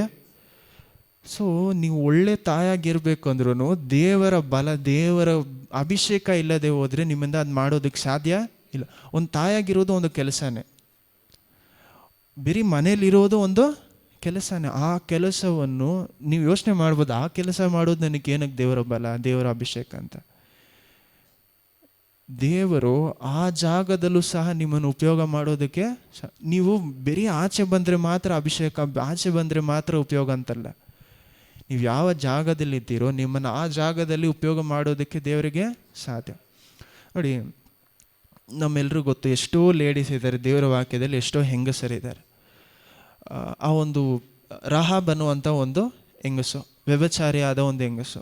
ಅವಳ ಜೀವನದಲ್ಲಿ ನಾವು ಸ್ವಲ್ಪನೇ ನೋಡ್ತೀವಿ, ಒಂದು ಚಿಕ್ಕ ಪೋರ್ಷನ್. ಅವ್ರ ಜೀವಮಾನವೆಲ್ಲ ದೇವರಲ್ಲಿ ಬೆಳೆದು ಇದು ಮಾಡಿದಂಥ ಒಂದು ಹೆಂಗಸೇ ಅಲ್ಲ. ಅವಳಿಗೆ ಒಂದೇ ಒಂದು ಆಪರ್ಚುನಿಟಿ, ಏನೋ ಒಂದು ಅವಕಾಶ ಸಿಗುತ್ತೆ ಆ ಗೂಢಾಚಾರಿಗಳನ್ನು ಕಾಪಾಡೋದಕ್ಕೆ. ಅವಳು ಅದನ್ನು ಮಾಡುವಾಗ ದೇವರು ಅವಳನ್ನು ಏನು ಮಾಡ್ತಾರೆ, ಇಸ್ರೇಲ್ ಕುಟುಂಬದೊಳಗಡೆ ಅವಳನ್ನು ಸೇರಿಸ್ಕೊಳ್ತಾ ಇದ್ದಾರೆ. ಅಲ್ಲೆಲೂಯ. ಇದೇ ರೀತಿಯೇ ಬೇರೆ ಯಾರಿದ್ದಾರೆ, ರೂತಳು ಸಹ ಏನು ಮಾಡ್ತಾ ಇದ್ದಾಳೆ, ಒಂದು ಅವಕಾಶ, ಅವರೆಲ್ಲರಿಗೂ ಸಿಗ್ತಾ ಇರೋದು ಒಂದು ಅವಕಾಶ.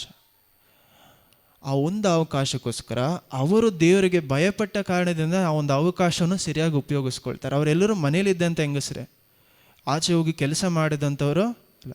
ಆದರೆ ಎಕ್ಸಾಂಪಲ್ ಹೇಳ್ತಾ ಇದ್ದೀನಿ, ಅವರೆಲ್ಲರನ್ನು ದೇವರು ಏನು ಮಾಡ್ತಾ ಇದ್ದಾರೆ, ಉಪಯೋಗಿಸ್ತಾ ಇದ್ದಾರೆ. ಅಲ್ಲೆಲೂಯ.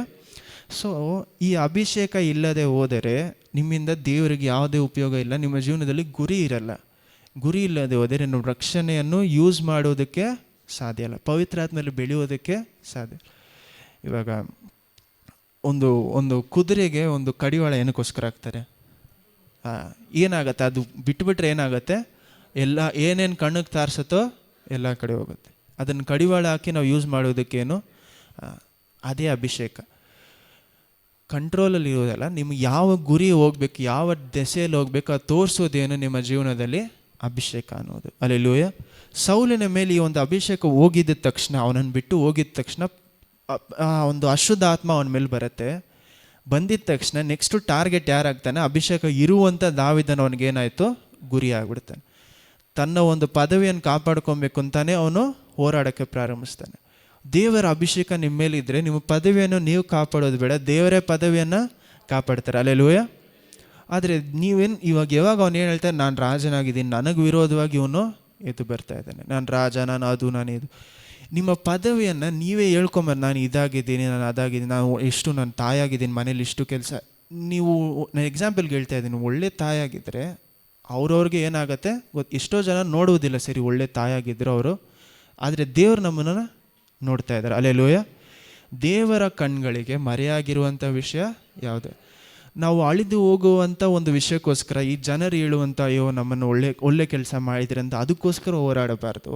ನಮ್ಮ ಜೀವಮಾನ ಮುಗಿಯುವಾಗ ದೇವರ ಮುಂದೆ ನಿಂತ್ಕೊಳ್ಳುವಾಗ ನನ್ನ ಕೆಲಸವನ್ನು ನಾನು ಮಾಡಿದ್ದೀನಿ ಅಂತ ನನ್ನಲ್ಲಿ ಸ್ಯಾಟಿಸ್ಫ್ಯಾಕ್ಷನ್ ಇರಬೇಕು. ಅಲ್ಲೆಲೂಯ. ನೋಡಿ, ಇದೇ ಇನ್ನೊಂದು ಥರ ನೋಡಬೇಕಾದ್ರೆ, ದೇವರ ಹೆಸರಿನಲ್ಲಿ ಎಲ್ಲವನ್ನು ಮಾಡೋರೆಲ್ಲರೂ ರಕ್ಷಣೆ ಹೊಂದ್ಕೊಳ್ಳೋದಿಲ್ಲ. ಯಾಕಂದರೆ ಎಷ್ಟೋ ಜನರು ಏನು ಮಾಡ್ತಾರೆ ಅಂದರೆ, ಅಲ್ಲಿ ಹೋಗಿ ಕೊನೆಯ ದಿವಸದಲ್ಲಿ ದೇವರ ಬಾಗಿಲನ್ನು ತಟ್ಟುವಾಗ ದೇವರು ಹೇಳ್ತಾರೆ, ನೀವು ಯಾರು ಪ್ರವಾದಿಗಳು ದೇವರಿಗೋಸ್ಕರ ಕೆಲಸ ಮಾಡಿದವರು. ಸೊ ಎರಡೂ ಮುಖ್ಯ, ಅಭಿಷೇಕ ಮಾತ್ರ ಮುಖ್ಯ ಅಲ್ಲ, ರಕ್ಷಣೆಯನ್ನು ಸಹ ನೀವೇನು ಮಾಡಬೇಕು, ಲೋಕವೆಲ್ಲ ಸಂಪಾದನೆ ಮಾಡಿಕೊಂಡು ತನ್ನ ಆತ್ಮವನ್ನು ನಷ್ಟ ಮಾಡ್ಕೊಬಾರ್ದು. ಅಲ್ಲೆಲೂಯ. ಆದರೆ ಅದಕ್ಕೋಸ್ಕರ ಲೋಕವನ್ನು ಸಂಪಾದನೆ ಮಾಡೋದನ್ನು ಬಿಟ್ಬಿಡಬಾರ್ದು. ಅಂದರೆ ನಾನು ಐಶ್ವರ್ಯವನ್ನು ಸಂಪಾದನೆ ಮಾಡಿ ಅಂತ ಹೇಳ್ತಾ ಇಲ್ಲ, ದೇವ್ರು ಕೊಟ್ಟಿರುವಂಥ ಕೆಲಸವನ್ನು, ಆತ್ಮವನ್ನು ನೀವೇನು ಮಾಡಬೇಕು, ಸಂಪಾದನೆ ಮಾಡಬೇಕು. ಇದನ್ನು ಯೇಸು ಕ್ರಿಸ್ತನು ಸಹ ಒಂದು ಜಾಗದಲ್ಲಿ ಹೇಳ್ತಾರೆ, ಲೋಕದ ಜೊತೆ, ಲೋಕದ ಹಣಕಾಸಿನ ಜೊತೆ ಆಗಿರಲಿ, ಸ್ನೇಹಿತರನ್ನ ಏನು ಮಾಡಿ, ಫ್ರೆಂಡ್ಸ್ ಮಾಡಿಸ್ಕೊಳ್ಳಿ ಅಂತಾರೆ. ಸ್ನೇಹಿತರ ಸಂಬಂಧ, ಅದಕ್ಕೆ ಅರ್ಥ ಏನು, ನೀವು ಅದಕ್ಕೆ ಬಲಿ ಆಗಿಬಿಡಿ ಅನ್ನೋದಲ್ಲ, ನಿಮಗೆ ಆ ವಿಷಯಗಳು ಏನು ಬೇಕು ಬೇಕಾಗತ್ತೆ ನಿಮ್ಮ ಜೀವನದಲ್ಲಿ. ಓಕೆ, ಇದೆಲ್ಲ ಮೇನ್ ಪಾಯಿಂಟ್. ಇದುವರೆಗೂ ನಾವು ಬಂದಿದ್ದು ಏನಕ್ಕೋಸ್ಕರ ಅಂದರೆ, ಇದೇ ಅಭಿಷೇಕ ಸೌಲಿಗೆ ವಿರೋಧವಾಗಿ ಚೇಂಜ್ ಆಗುತ್ತೆ. ಇದೇ ಅಧ್ಯಾಯದಲ್ಲಿ ನೋಡಿ, 18ರಿಂದ ಓದಿ, ನಾನು ಹಂಗೆ ಕಂಟಿನ್ಯೂ ಮಾಡ್ತೀನಿ. 18ರಿಂದ ಕೊನೆಯವರೆಗೂ. ಮೊದಲನೇ ಸಾಮ್ಯಲು 19ನೇ ಅಧ್ಯಾಯ 18ರಿಂದ ಕೊನೆಯವರೆಗೂ. 1 ಸಾಮುವೇಲ 19ನೇ ಅಧ್ಯಾಯ ವಚನ 18, 18-24. ದಾವೀದನು ತಪ್ಪಿಸಿಕೊಂಡು ರಾಮದಲ್ಲಿದ್ದ ಸಾಮುವೇಲನ ಬಳಿಗೆ ಬಂದು ಸೌಲನು ತನಗೆ ಮಾಡಿದ್ದ ಎಲ್ಲವನ್ನು ತಿಳಿಸಿದನು. ಅವರಿಬ್ಬರು ಹೋಗಿ ಅಲ್ಲಿನ ಮಠದಲ್ಲಿ ವಾಸವಾಗಿ ಇದ್ದರು. ದಾವೀದನು ರಾಮದ ಮಠದಲ್ಲಿರುವವನು ಸೌಲನಿಗೆ ಗೊತ್ತಾಗಲು ಅವನು ಅವನನ್ನು ಹಿಡಿದು ತರುವುದಕ್ಕಾಗಿ ಆಳುಗಳನ್ನು ಕಳುಹಿಸಿದನು. ಅವರು ಹೋಗಿ ಅಲ್ಲಿನ ಪ್ರವಾದಿ ಸಮೂಹವು ಪರೋಕ್ಷವಾಗಿ ಮಾತನಾಡುವುದನ್ನು, ಸಾಮುವೇಲನು ಅವರ ನಾಯಕರಾಗಿ ನಿಂತಿರುವುದನ್ನು ಕಂಡಾಗ ದೇವರ ಆತ್ಮವು ಅವರ ಮೇಲೆಯೇ ಬಂದಿತು. ಅವರು ಪರೋಕ್ಷರಾಗಿ ಮಾತನಾಡತೊಡಗಿದರು. ಸೌಲನಿಗೆ ಈ ವರ್ತಮಾನವು ಮುಟ್ಟಿದಾಗ ಅವನು ಬೇರೆ ಆಳುಗಳನ್ನು ಕಳಿಸಿದನು. ಇವರು ಪರವಶರಾದರು. 3ನೇ ಸಲ ಇನ್ನು ಕೆಲವು ಮಂದಿ ಆಳುಗಳನ್ನು ಕಳುಹಿಸಿದನು. ಇವರು ಪರವಶರಾದರು. ಆಗ ಸೌಲನು ತಾನೇ ರಾಮಕ್ಕೆ ಹೋಗಬೇಕೆಂದು ಹೊರಟು ಸೆಕೋವಿನಲ್ಲಿರುವ ದೊಡ್ಡ ಬಾವಿಯ ಬಳಿಗೆ ಬಂದು ಸಾಮುವೇಲನು ದಾವೀದರು ಎಲ್ಲಿರುತ್ತಾರೆಂದು ವಿಚಾರಿಸಲು ಜನರು ರಾಮದ ಮಠದಲ್ಲಿ ಇದ್ದಾರೆ ಎಂದು ಉತ್ತರ ಕೊಟ್ಟರು. ಆಗ ಅವನು ಅಲ್ಲಿಂದ ರಾಮದ ಮಠಕ್ಕೆ ಸೌಲು ಅಲ್ಲಿಂದ ಅಲ್ಲಿ ಹೋಗ್ಬೇಕಾದ್ರೆ ಮಠಕ್ಕೆ ಹೋಗುವಾಗ ದೇವರ ಆತ್ಮವು ಅವನ ಮೇಲೆ, ಯಾರು ಇವಾಗ ಇಷ್ಟು ದೇವರ ಆತ್ಮವನ್ನು ಬಿಟ್ಟು ಹೋದ ಮೇಲೆ ತಿರುಗಿ ಈ ಜಾಗದಲ್ಲಿ ನೋಡಿ, ದೇವರ ಆತ್ಮವು ಅವನ ಮೇಲೆ ಬಂದಿತ್ತು. ಅವನ ಮೇಲೆ ಬಂದಿತ್ತು ಅನ್ನೋದಕ್ಕೆ ಅವನನ್ನು ವಶಕ್ಕೆ ತಗೊಳ್ತು. ಕಂಟಿನ್ಯೂ ಮಾಡಿ. ಅವನ ಅವರನ್ನು ಮುಟ್ಟುವವರೆಗೂ ಪರವಶವಾಗಿ ಮಾತಾಡುತ್ತಾ ಹೋದನು. ಅಲ್ಲಿಗೆ ಸೇರಿದ ಮೇಲೆ ಅವನು ತನ್ನ ಬಟ್ಟೆಗಳನ್ನು ತೆಗೆದುಹಾಕಿ ಸಾಮನ ಮುಂದೆ ಪರವಶನಾಗಿ ಮಾತನಾಡುತ್ತಾ ಆ ದಿನ ಹಗಲಿರುಳು ಬೆತ್ತಲೆಯಾಗಿ ಬಿದ್ದುಕೊಂಡಿದ್ದನು. ಆದುದರಿಂದ ಸೌಲನು ಪ್ರವಾದಿಗಳಲ್ಲಿ ಇದ್ದಾನೆಂಬ ಗಾದೆ ಉಂಟಾಯಿತು. ಆಮೇಲೆ ನೋಡಿ, ಈ ಒಂದು ಚಾಪ್ಟರಲ್ಲಿ ಯಾರು ಸೌಲು ಯಾವ ರೀತಿ ಇದ್ದನೋ ಸಡನ್ ಆಗಿ ಅವನ ಜೀವನ ಯಾವ ರೀತಿ ಆಗ್ತಾ ಇದೆ ನೋಡಿ.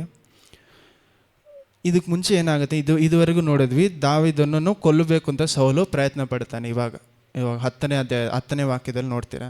11ರಂದು ಏನಾಗುತ್ತೆ ಅಂದರೆ, ಅದೇ ನೈಟು ರಾತ್ರಿ ಸೌಲು ಕೆಲವು ಆಳುಗಳನ್ನು ಕಳಿಸ್ತಾನೆ.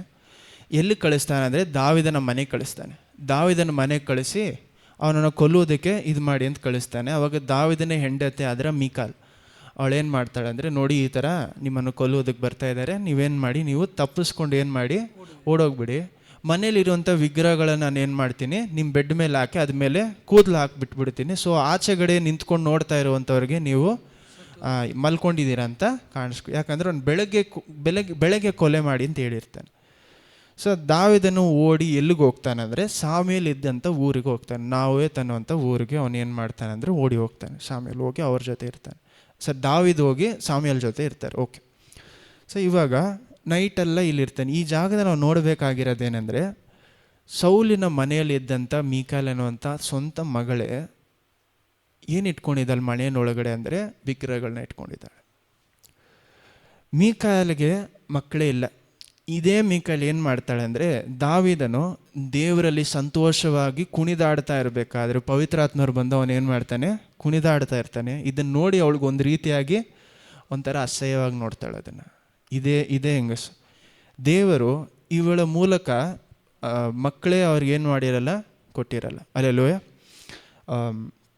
ಏನಕ್ಕೋಸ್ಕರ ಅಂದರೆ ಸೌಲಿನ ಒಂದು ಲೈನ್ ಏನಾಗಬಾರ್ದು, ಕಂಟಿನ್ಯೂ ಆಗಬಾರ್ದು ಅಂತ ದೇವರು ಆ ಜಾಗದಲ್ಲಿ ಅವಳ ಗರ್ಭವನ್ನು ಸ್ಟಾಪ್ ಮಾಡಿರ್ತಾರೆ.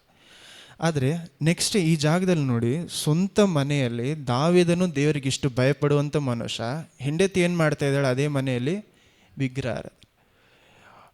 ಇಸ್ರೇಲ್ ಜನರಲ್ಲಿ ಇದ್ದಂಥ ಒಂದು ಗುಣಾದೇಶ, ಇದನ್ನು ಬೇಗ ಮುಗಿಸ್ತೀನಿ. ಇಸ್ರೇಲ್ ಜನರಲ್ಲಿ ಇದ್ದಂಥ ಒಂದು ಗುಣಾದೇಶ ಏನಂದರೆ, ಎರಡು ಮತಗಳನ್ನು ಅವ್ರು ಯಾವಾಗಲೂ ಫಾಲೋ ಮಾಡ್ತಾಯಿದ್ರು, ಒಂದು ಮತನಲ್ಲ. ಯಾವ ರೀತಿ ಅಂದರೆ, ಒಂದು ದೇವರನ್ನು, ನಮ್ಮ ದೇವರನ್ನು ಎಲ್ಲೋ ಯಾವೇನು ಅಂತ ನಮ್ಮ ದೇವರನ್ನು ಆರಾಧನೆ ಮಾಡೋದೆಲ್ಲ ಮಾಡ್ತಾಯಿದ್ರು.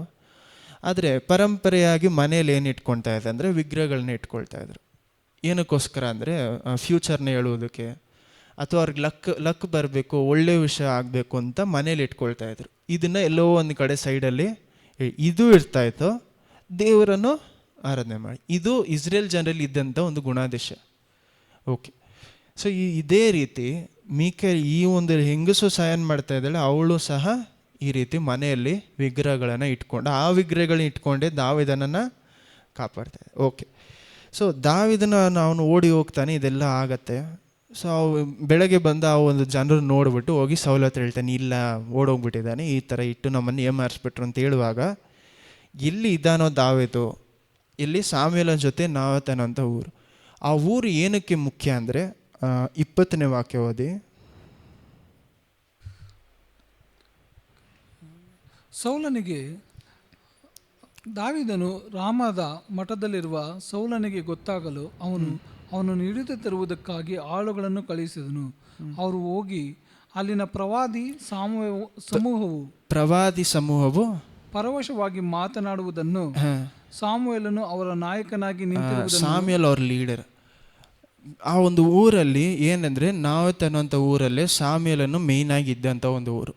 ಅವರು ಮಾತ್ರ ಇರ್ತಿರ್ಲಿಲ್ಲ, ಇದುವರೆಗೂ ಪ್ರವಾದಿಗಳೆಲ್ಲ ಬೇರೆ ಬೇರೆ ಜಾಗದಲ್ಲಿ ಇರ್ತಾಯಿದ್ರು.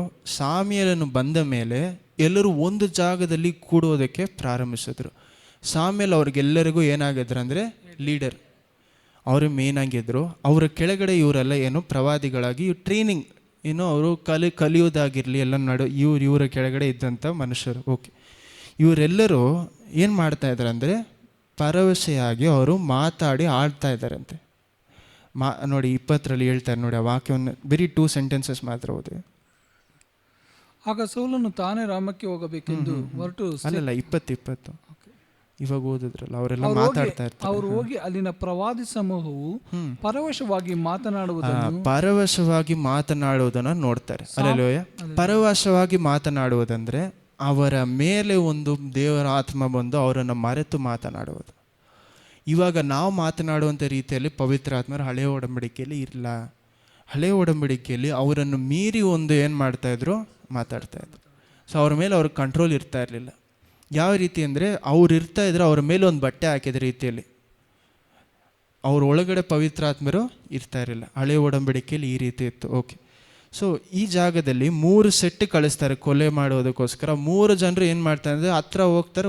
ಹೋಗಿದ ತಕ್ಷಣ ಇವರು ಏನಾಗ್ತಾರೆ ಅಂದರೆ ದೇವರನ್ನು ಆರಾಧನೆ ಮಾಡೋಕ್ಕೆ ಪ್ರಾರಂಭಿಸ್ತಾರೆ. ಪರವಶವಾಗಿ ಅವರನ್ನು ತಮ್ಮನ್ನು ತಾವು ಮರೆತು ಮಾತಾಡೋಕ್ಕೆ ಪ್ರಾರಂಭಿಸ್ತಾರೆ. ಅಲ್ಲೆಲ್ಲೂಯ. ಲಾಸ್ಟಲ್ಲಿ ಸೌಲ್ ಏನು ಮಾಡ್ತಾರೆ, ನಾನೇ ಹೋಗಿ ನೋಡ್ತೀನಿ ಅಂತ ಹೇಳ್ಬೇಕಾದ್ರೆ ಅವನನ್ನು ಸಹ ದೇವರಾತ್ಮ ಏನು ಮಾಡುತ್ತೆ, ಹಿಡ್ಕೊಳ್ತಾರೆ. ದೇವರಾತ್ಮ ಹಿಡ್ಕೊಂಡ ಮೇಲೆ ಅವನೇನು ಮಾಡ್ತಾನೆ ಅಂದರೆ, ಅವನು ಆಟ ಆಡಿ ಎಲ್ಲ ಡ್ಯಾನ್ಸ್ ಮೇಲೆ ಡೇ ಆ್ಯಂಡ್ ನೈಟ್ ಏನಾಗಿರ್ತಾನೆ ಅಂದರೆ ಬೆತ್ತಲೆಯಾಗಿ ಮಲ್ಕೊಂಡಿರ್ತಾನಂತೆ. ಏನಕ್ಕೋಸ್ಕರ ದೇವರ ಆತ್ಮವನ್ನು ನಾವು ಯಾವಾಗಲೂ ಯಾವ ರೀತಿ ನೋಡ್ತೀವಿ ಅಂದರೆ, ತುಂಬ ಕ್ಲೀನಾಗಿ ನೀಟಾಗಿರುವಂಥ ದೇವರ ಆತ್ಮ. ಅವ್ರು ಈ ಒಂದು ಏನು ಮಾಡಲ್ಲ, ಈ ಥರ ಎಲ್ಲ ವಿಷಯಗಳನ್ನು ಹೊಸ ಒಡಂಬಡಿಕೆ ನಾವು ಹಂಗೆ ತಾನು ಅಂದ್ಕೊಂಡಿದ್ದೀವಿ ದೇವರು ಇದು ಮಾಡ. ಹಳೆ ಒಡಂಬಡಿಕೆಯಲ್ಲಿ ನೋಡಿ ಅದೇ ದೇವರ ಆತ್ಮ. 24ನೇ ವಾಕ್ಯ ಓದಿ, ಲಾಸ್ಟ್ ಅಷ್ಟೇ ಮುಗಿಸ್ತಾ ಇದ್ದೀನಿ. 24. ಅವನು ತನ್ನ ಬಟ್ಟೆಗಳನ್ನು ತೆಗೆದುಹಾಕಿ, ಯಾರು? ಸೌಲು ತನ್ನ ಬಟ್ಟೆಗಳನ್ನು ತೆಗೆದುಹಾಕಿ ಸಾಮುವೇಲನ ಮುಂದೆ ಸಾಮುವೇಲನ ಮುಂದೆ ಭರವಸೆ ಹೊಂದಿ ಮಾತನಾಡುತ್ತಾ ಆ ದಿನ ಹಗಲಿರುಳು ಹಾ ಬೆತ್ತಲೆಯಾಗಿ ಬಿದ್ದುಕೊಂಡಿದ್ದನು. ಬೆತ್ತಲೆಯಾಗಿ, ಯಾರು ಹಗಲು ಇರಲು ಸೌಲು ಬೆತ್ತಲೆಯಾಗಿದ್ದಂತೆ. ನಾವು ನೋಡ್ತೀವಿ ದೇವರ ಆತ್ಮ ಅವನ ಮೇಲೆ ಅಭಿಷೇಕ ಬರುವಾಗ ಸೌಲನ ಮೇಲೆ ವಸ್ತ್ರವನ್ನು ಹಾಕ್ತಾರೆ. ಅಭಿಷೇಕ ಅವನ ಮೇಲೆ ಬರುವಾಗ ನೀವು ಮನೇಲಿ ಹೋಗೋದು ನೋಡಿ, ವಸ್ತ್ರ ಹಾಕಬೇಕಾದ್ರೆ ಅದೇನರ್ಥ ಅಂದರೆ ಅವನು ದೇವರು ಒಂದು ರೂಲರ್ ಆಗಿ, ಒಂದು ಅಧಿಕಾರಿಯಾಗಿ ಮಾಡಿದ್ದಾರೆ ಅಂತೆ. ದೇವರ ಅಭಿಷೇಕ ಅವನ ಮೇಲೆ ಇಲ್ಲ ಅಂತ ತೋರಿಸೋದಕ್ಕೆ ಈ ಜಾಗದಲ್ಲಿ ಅದೇ ಪವಿತ್ರ ಆತ್ಮ ಏನು ಮಾಡ್ತಾ ಇದ್ದಾರೆ ಅಂದರೆ ಅವನನ್ನು ಬೆತ್ತಲೆಯಾಗಿ, ಬರೀ ಸಾಮ್ಯಲ್ನ ಮುಂದೆ ಮಾತ್ರ ಅಲ್ಲ, ಅಲ್ಲಿರುವಂಥ ಜನರೆಲ್ಲರೂ ಅವನನ್ನು ಬೆತ್ತಲೆಯಾಗಿ ನೋಡ್ತಾ ಇದ್ದಾರೆ. ಅವನಿಗೆ ಇಷ್ಟು ಅವಮರ್ಯಾದೆ ಆಗಬಹುದು, ಇದಕ್ಕಿಂತ ಅವಮರ್ಯಾದೆ ಆಗಕ್ಕಾಗಲ್ಲ ಅನ್ನೋಂಥ ರೀತಿಯಲ್ಲಿ ಸೌಲನ ದೇವರು ಕೆಳಗಡೆ ತಳ್ತಾ ಇದ್ದಾರೆ. ಹಲ್ಲೆಲೂಯಾ. ದೇವ್ರಿಗೆ ವಿರೋಧವಾಗಿಯೂ ಸಾಮ್ಯಲಿಗೆ ವಿರೋಧವಾಗಿಯೂ ಅವರು ಆ ಜಾಗದಲ್ಲಿ ಅಭಿಷೇಕಕ್ಕೆ ವಿರೋಧವಾಗಿ ಹೋಗಿದ್ದ ಕಾರಣದಿಂದ ಇಲ್ಲಿ ಅಶುದ್ಧಾತ್ಮ ಬಂದು ಇದನ್ನು ಮಾಡೋದು ಅಂತಿಲ್ಲ. ದೇವರ ಆತ್ಮ ಅವನ ಮೇಲೆ ಕಂಟ್ರೋಲ್ ತಗೊಂಡು ಅವನು ಮಾತನಾಡೋದಕ್ಕಾಗಿಲ್ಲ, ಏನು ಪವಿತ್ರಾತ್ಮ ಅವನೇನು ಮಾಡ್ತಾನೆ ಅಂತ ಪರವಶೆ ಆಗಿ ತನ್ನನ್ನು ಮರೆತು ಬಟ್ಟೆ ಎಲ್ಲ ಬಿಚ್ಚಿ ಅವ್ರ ಮುಂದೆ ಇದ್ನಂತೆ, ಆ ಜಾಗದಲ್ಲಿ ಮಾತಾಡ್ತಾ ಇದ್ನಂತೆ. ಇದನ್ನು ಓದಬೇಕಾದ್ರೆ ನನ್ನ ಮನಸ್ಸಲ್ಲಿ ಇದೇ ಓಡ್ತೈತೆ, ಏನಂದರೆ ದೇವರ ಆ ಜಾಗದಲ್ಲಿ ಬಟ್ಟೆ ಅವನಿಗೆ ಕೊಡ್ತಾ ಇದ್ದಾರೆ, ಈ ಜಾಗದಲ್ಲಿ ಅದೇ ಬಟ್ಟೆನೇ ಎಲ್ಲರ ಮುಂದೆ ಆ ಅಭಿಷೇಕ ಅವನನ್ನು ಬಿಟ್ಟು ಹೋಯ್ತು ಅಂತ ತೋರಿಸ್ತಾರೆ. ಲಾಸ್ಟಲ್ಲಿ ಒಂದು ವಿಷಯ ಹೇಳ್ತಾರಲ್ಲ, ಇವನು ಸಹ ಪ್ರವಾದಿ ಆಗ್ಬಿಟ್ನಾ ಅಂತ ಒಂದು ವಾಕ್ಯ ಇದೆ ನೋಡಿ, ಓದಿ. ಲಾಸ್ಟ್ ಸೆಂಟೆನ್ಸ್ ಅಷ್ಟೇ, ಕೊನೆಯ ವಾಕ್ಯ. ಆದ್ದರಿಂದ ಸೌಲನು ಪ್ರವಾದಿಗಳಲ್ಲಿ ಇದ್ದಾನೆ ಎಂಬ ಗಾದೆಯೂ ಉಂಟಾಯಿತು. ಅದಕ್ಕೆ ಅರ್ಥ ಏನಂದರೆ ಇದೇ ವಾಕ್ಯ ಮುಂಚೆನೂ ಬರುತ್ತೆ. ಅವನು ಆಡ್ಕೊಂಡು ಮೇಲಿಂದ ಅಲ್ಲೇ ಬಲಿಪೀಠದವರೆಗೂ ಹೋಗಿರ್ಬೇಕಾದ್ರೆ ಅವರೆಲ್ಲರೂ ಹೇಳ್ತಾನೆ, ಓ ಸೌಲನು ಪ್ರವಾದಿಗಳಲ್ಲಿ ಒಬ್ಬನು ಆಗ್ಬಿಟ್ನ. ಈ ಜಾಗದಲ್ಲಿ ಅವನು ಅವಮರ್ಯಾದೆ ಪಡುವಾಗಲೂ ಅದೇ ರೀತಿ ಏನಾಗ್ತದೆ, ಸೌಲು ಪ್ರವಾದಿಗಳಲ್ಲಿ ಒಬ್ಬನು ಆಗ್ಬಿಟ್ನ. ಯಾವ ಪ್ರವಾದಿನೂ ಬಟ್ಟೆ ಎಲ್ಲ ಬಿಸ್ಕೊಂಡು ಇದನ್ನು ಮಾಡ್ತಾ ಇರಲಿಲ್ಲ. ಈ ಜಾಗದಲ್ಲಿ ನೋಡಿ ದೇವರು ಸೌಲನ ಅವಮರ್ಯಾದೆ ಪಡಿಸ್ತಾ ಇದ್ದಾರೆ, ನನ್ನ ಅಭಿಷೇಕ ಇವನ ಮೇಲೆ ಇಲ್ಲ ಅಂತ ತೋರಿಸ್ತಾ ಇದ್ದಾರೆ. ಹಲ್ಲೆಲೂಯಾ. ಜನರ ಮುಂದೆ ನೋಡಿ ಅವನು ಏನು ಮಾಡಬೇಕು ಅಂತ ಹೋಗ್ತಾ ಇದ್ದಾನೆ, ಎಲ್ಲರನ್ನ ಕೊಲ್ಲಬೇಕು, ದಾವೀದನನ್ನು ಅವ್ನಿಗೆ ಹೆಲ್ಪ್ ಮಾಡಿದ ಎಲ್ಲರನ್ನ ಕೊಲ್ಲಬೇಕು ಅಂತ ಹೋಗ್ತಾ ಇದ್ದಾನೆ. ಕೊಲ್ಲಬೇಕಂತ ಹೋಗಿದ್ದ ಅವನನ್ನು ದೇವರು ಬೆತ್ತಲೆಯಾಗಿ ಮಾಡ್ತಾ ಇದ್ದಾರೆ ಆ ಜಾಗದಲ್ಲಿ. ನನ್ನನ್ನು ಮೀರಿ ನೀನು ಏನು ಮಾಡೋಕ್ಕಾಗಲ್ಲ ಅನ್ನೋದನ್ನು ನೀನು ದಾವದ ಮೇಲೆ ಕೈ ಇಡೋಕ್ಕಾಗಲ್ಲ ಅಂತ ದೇವರು ಅವನಲ್ಲಿ ತೋರಿಸ್ತಾ ಇದ್ದಾರೆ. ಹಲ್ಲೆಲೂಯಾ. ಸೌಲಿನ ಜೀವನದಲ್ಲಿ ಅವನಿಗೆ ಅವಮರ್ಯಾದೆ ನಡೆದಿದ್ದು, ಅವನೇನು ಹೇಳ್ತಾನೆ ನೋಡಿ, ನಾನು ಪಾಪ ಮಾಡಿದ್ದೀನಿ ಅಂತ ಗೊತ್ತು, ಜನರ ಮುಂದೆ ನನ್ನನ್ನು ಏನು ಮಾಡಬೇಡ, ಅವಮರ್ಯಾದೆ ಪಡಿಸ್ಬೇಡ, ಬಂದು ನನ್ನ ಜೊತೆ ಆರಾಧನೆ ಮಾಡು ಅಂತ. ಅದೇ ಆರಾಧನೆಯಲ್ಲಿ ದೇವರು ಅವನನ್ನು ಅವಮರ್ಯಾದೆ ಪಡಿಸ್ತಾರೆ. ಹಲ್ಲೆಲೂಯಾ.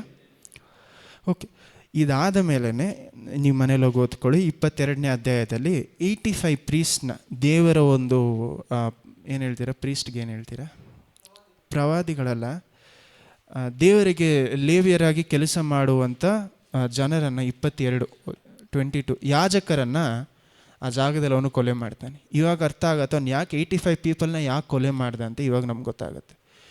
ಯಾರೂ ಲೇವಿಯರ ಮೇಲೆ ಕೈ ಹಾಕಬಾರ್ದು, ಆ್ಯಕ್ಚುಲಿ ಯಾಜಕರ ಮೇಲೆ ಯಾರು ಅವರನ್ನು ಸಾಯಿಸಬಾರ್ದು. ಸೊ ಅಲ್ಲಿ ನೋಡಿ ಅವನೇನು ಮಾಡ್ತಾನೆ ಅಂದರೆ, ಇವರೆಲ್ಲ ದಾವೀದಿಗೆ ಹೆಲ್ಪ್ ಮಾಡಿರ್ತಾರೆ ಅಂತ ಗೊತ್ತಾಗಿ ಇವನೇನು ಮಾಡ್ತಾನೆ ಅಂದರೆ ಇವರೆಲ್ಲರನ್ನ ಕೊಲ್ಲೋಕ್ಕೆ ಪ್ರಯತ್ನ ಪಡಲು ಕೊಲ್ತಾನೆ. 85 ಜನರನ್ನ ಒಂದು ದಿಯೋಗ್ ಅನ್ನುವಂಥ ಮನುಷ್ಯ ಇಟ್ಕೊಂಡು ಕೊಲ್ತಾನೆ. ಇಸ್ರೇಲ್ ಜನ ಅಲ್ಲ, ಅವನು ಈದೋಮಿಗೆ ಸೇರಿದಂಥ ಒಂದು ಮನುಷ್ಯ ದಿಯೋಗ್ ಅಂತ, ಅವನನ್ನು ಇಟ್ಕೊಂಡು. ಯಾಕಂದರೆ ಇಸ್ರೇಲಲ್ಲಿ ಯಾರು ಯಾಜಕರ ಮೇಲೆ ಕೈ ಹಾಕೋದೇ ಇಲ್ಲ. ಯಾಕೆ ಅದನ್ನು ಮಾಡ್ತಾ ಇದೆ ಅಂದರೆ, ಇದೇ ತಾನೇ ಪ್ರವಾದಿಗಳು ಎಲ್ಲರೂ ನೀವು ದೇವರು ಇದು ತಾನೇ ನನ್ನನ್ನು ಅವಮರ್ಯಾದೆ ಪಡಿಸಿದ್ರಿ, ಇವಾಗ ನಿಮ್ಮನ್ನು ನಾನೇನು ಮಾಡ್ತೀನಿ, ಸಾಯಿಸ್ತೀನಿ. 2 ಕಾರಣಗಳಿದೆ. ಓಕೆ, ಇದು ಮನೇಲಿ ಹೋಗಿ ಓದಿ, ಇದನ್ನು ನೀವು ಎಕ್ಸ್ಟ್ರಾ ಇಟ್ಕೊಂಡು ನೀವು ಇದು ಮಾಡ್ಕೊಳ್ಳಿ. ಆಯ್ತು, ಎಲ್ಲರೂ ಎದ್ದು ನಿಂತ್ಕೊಳ್ಳೋಣ.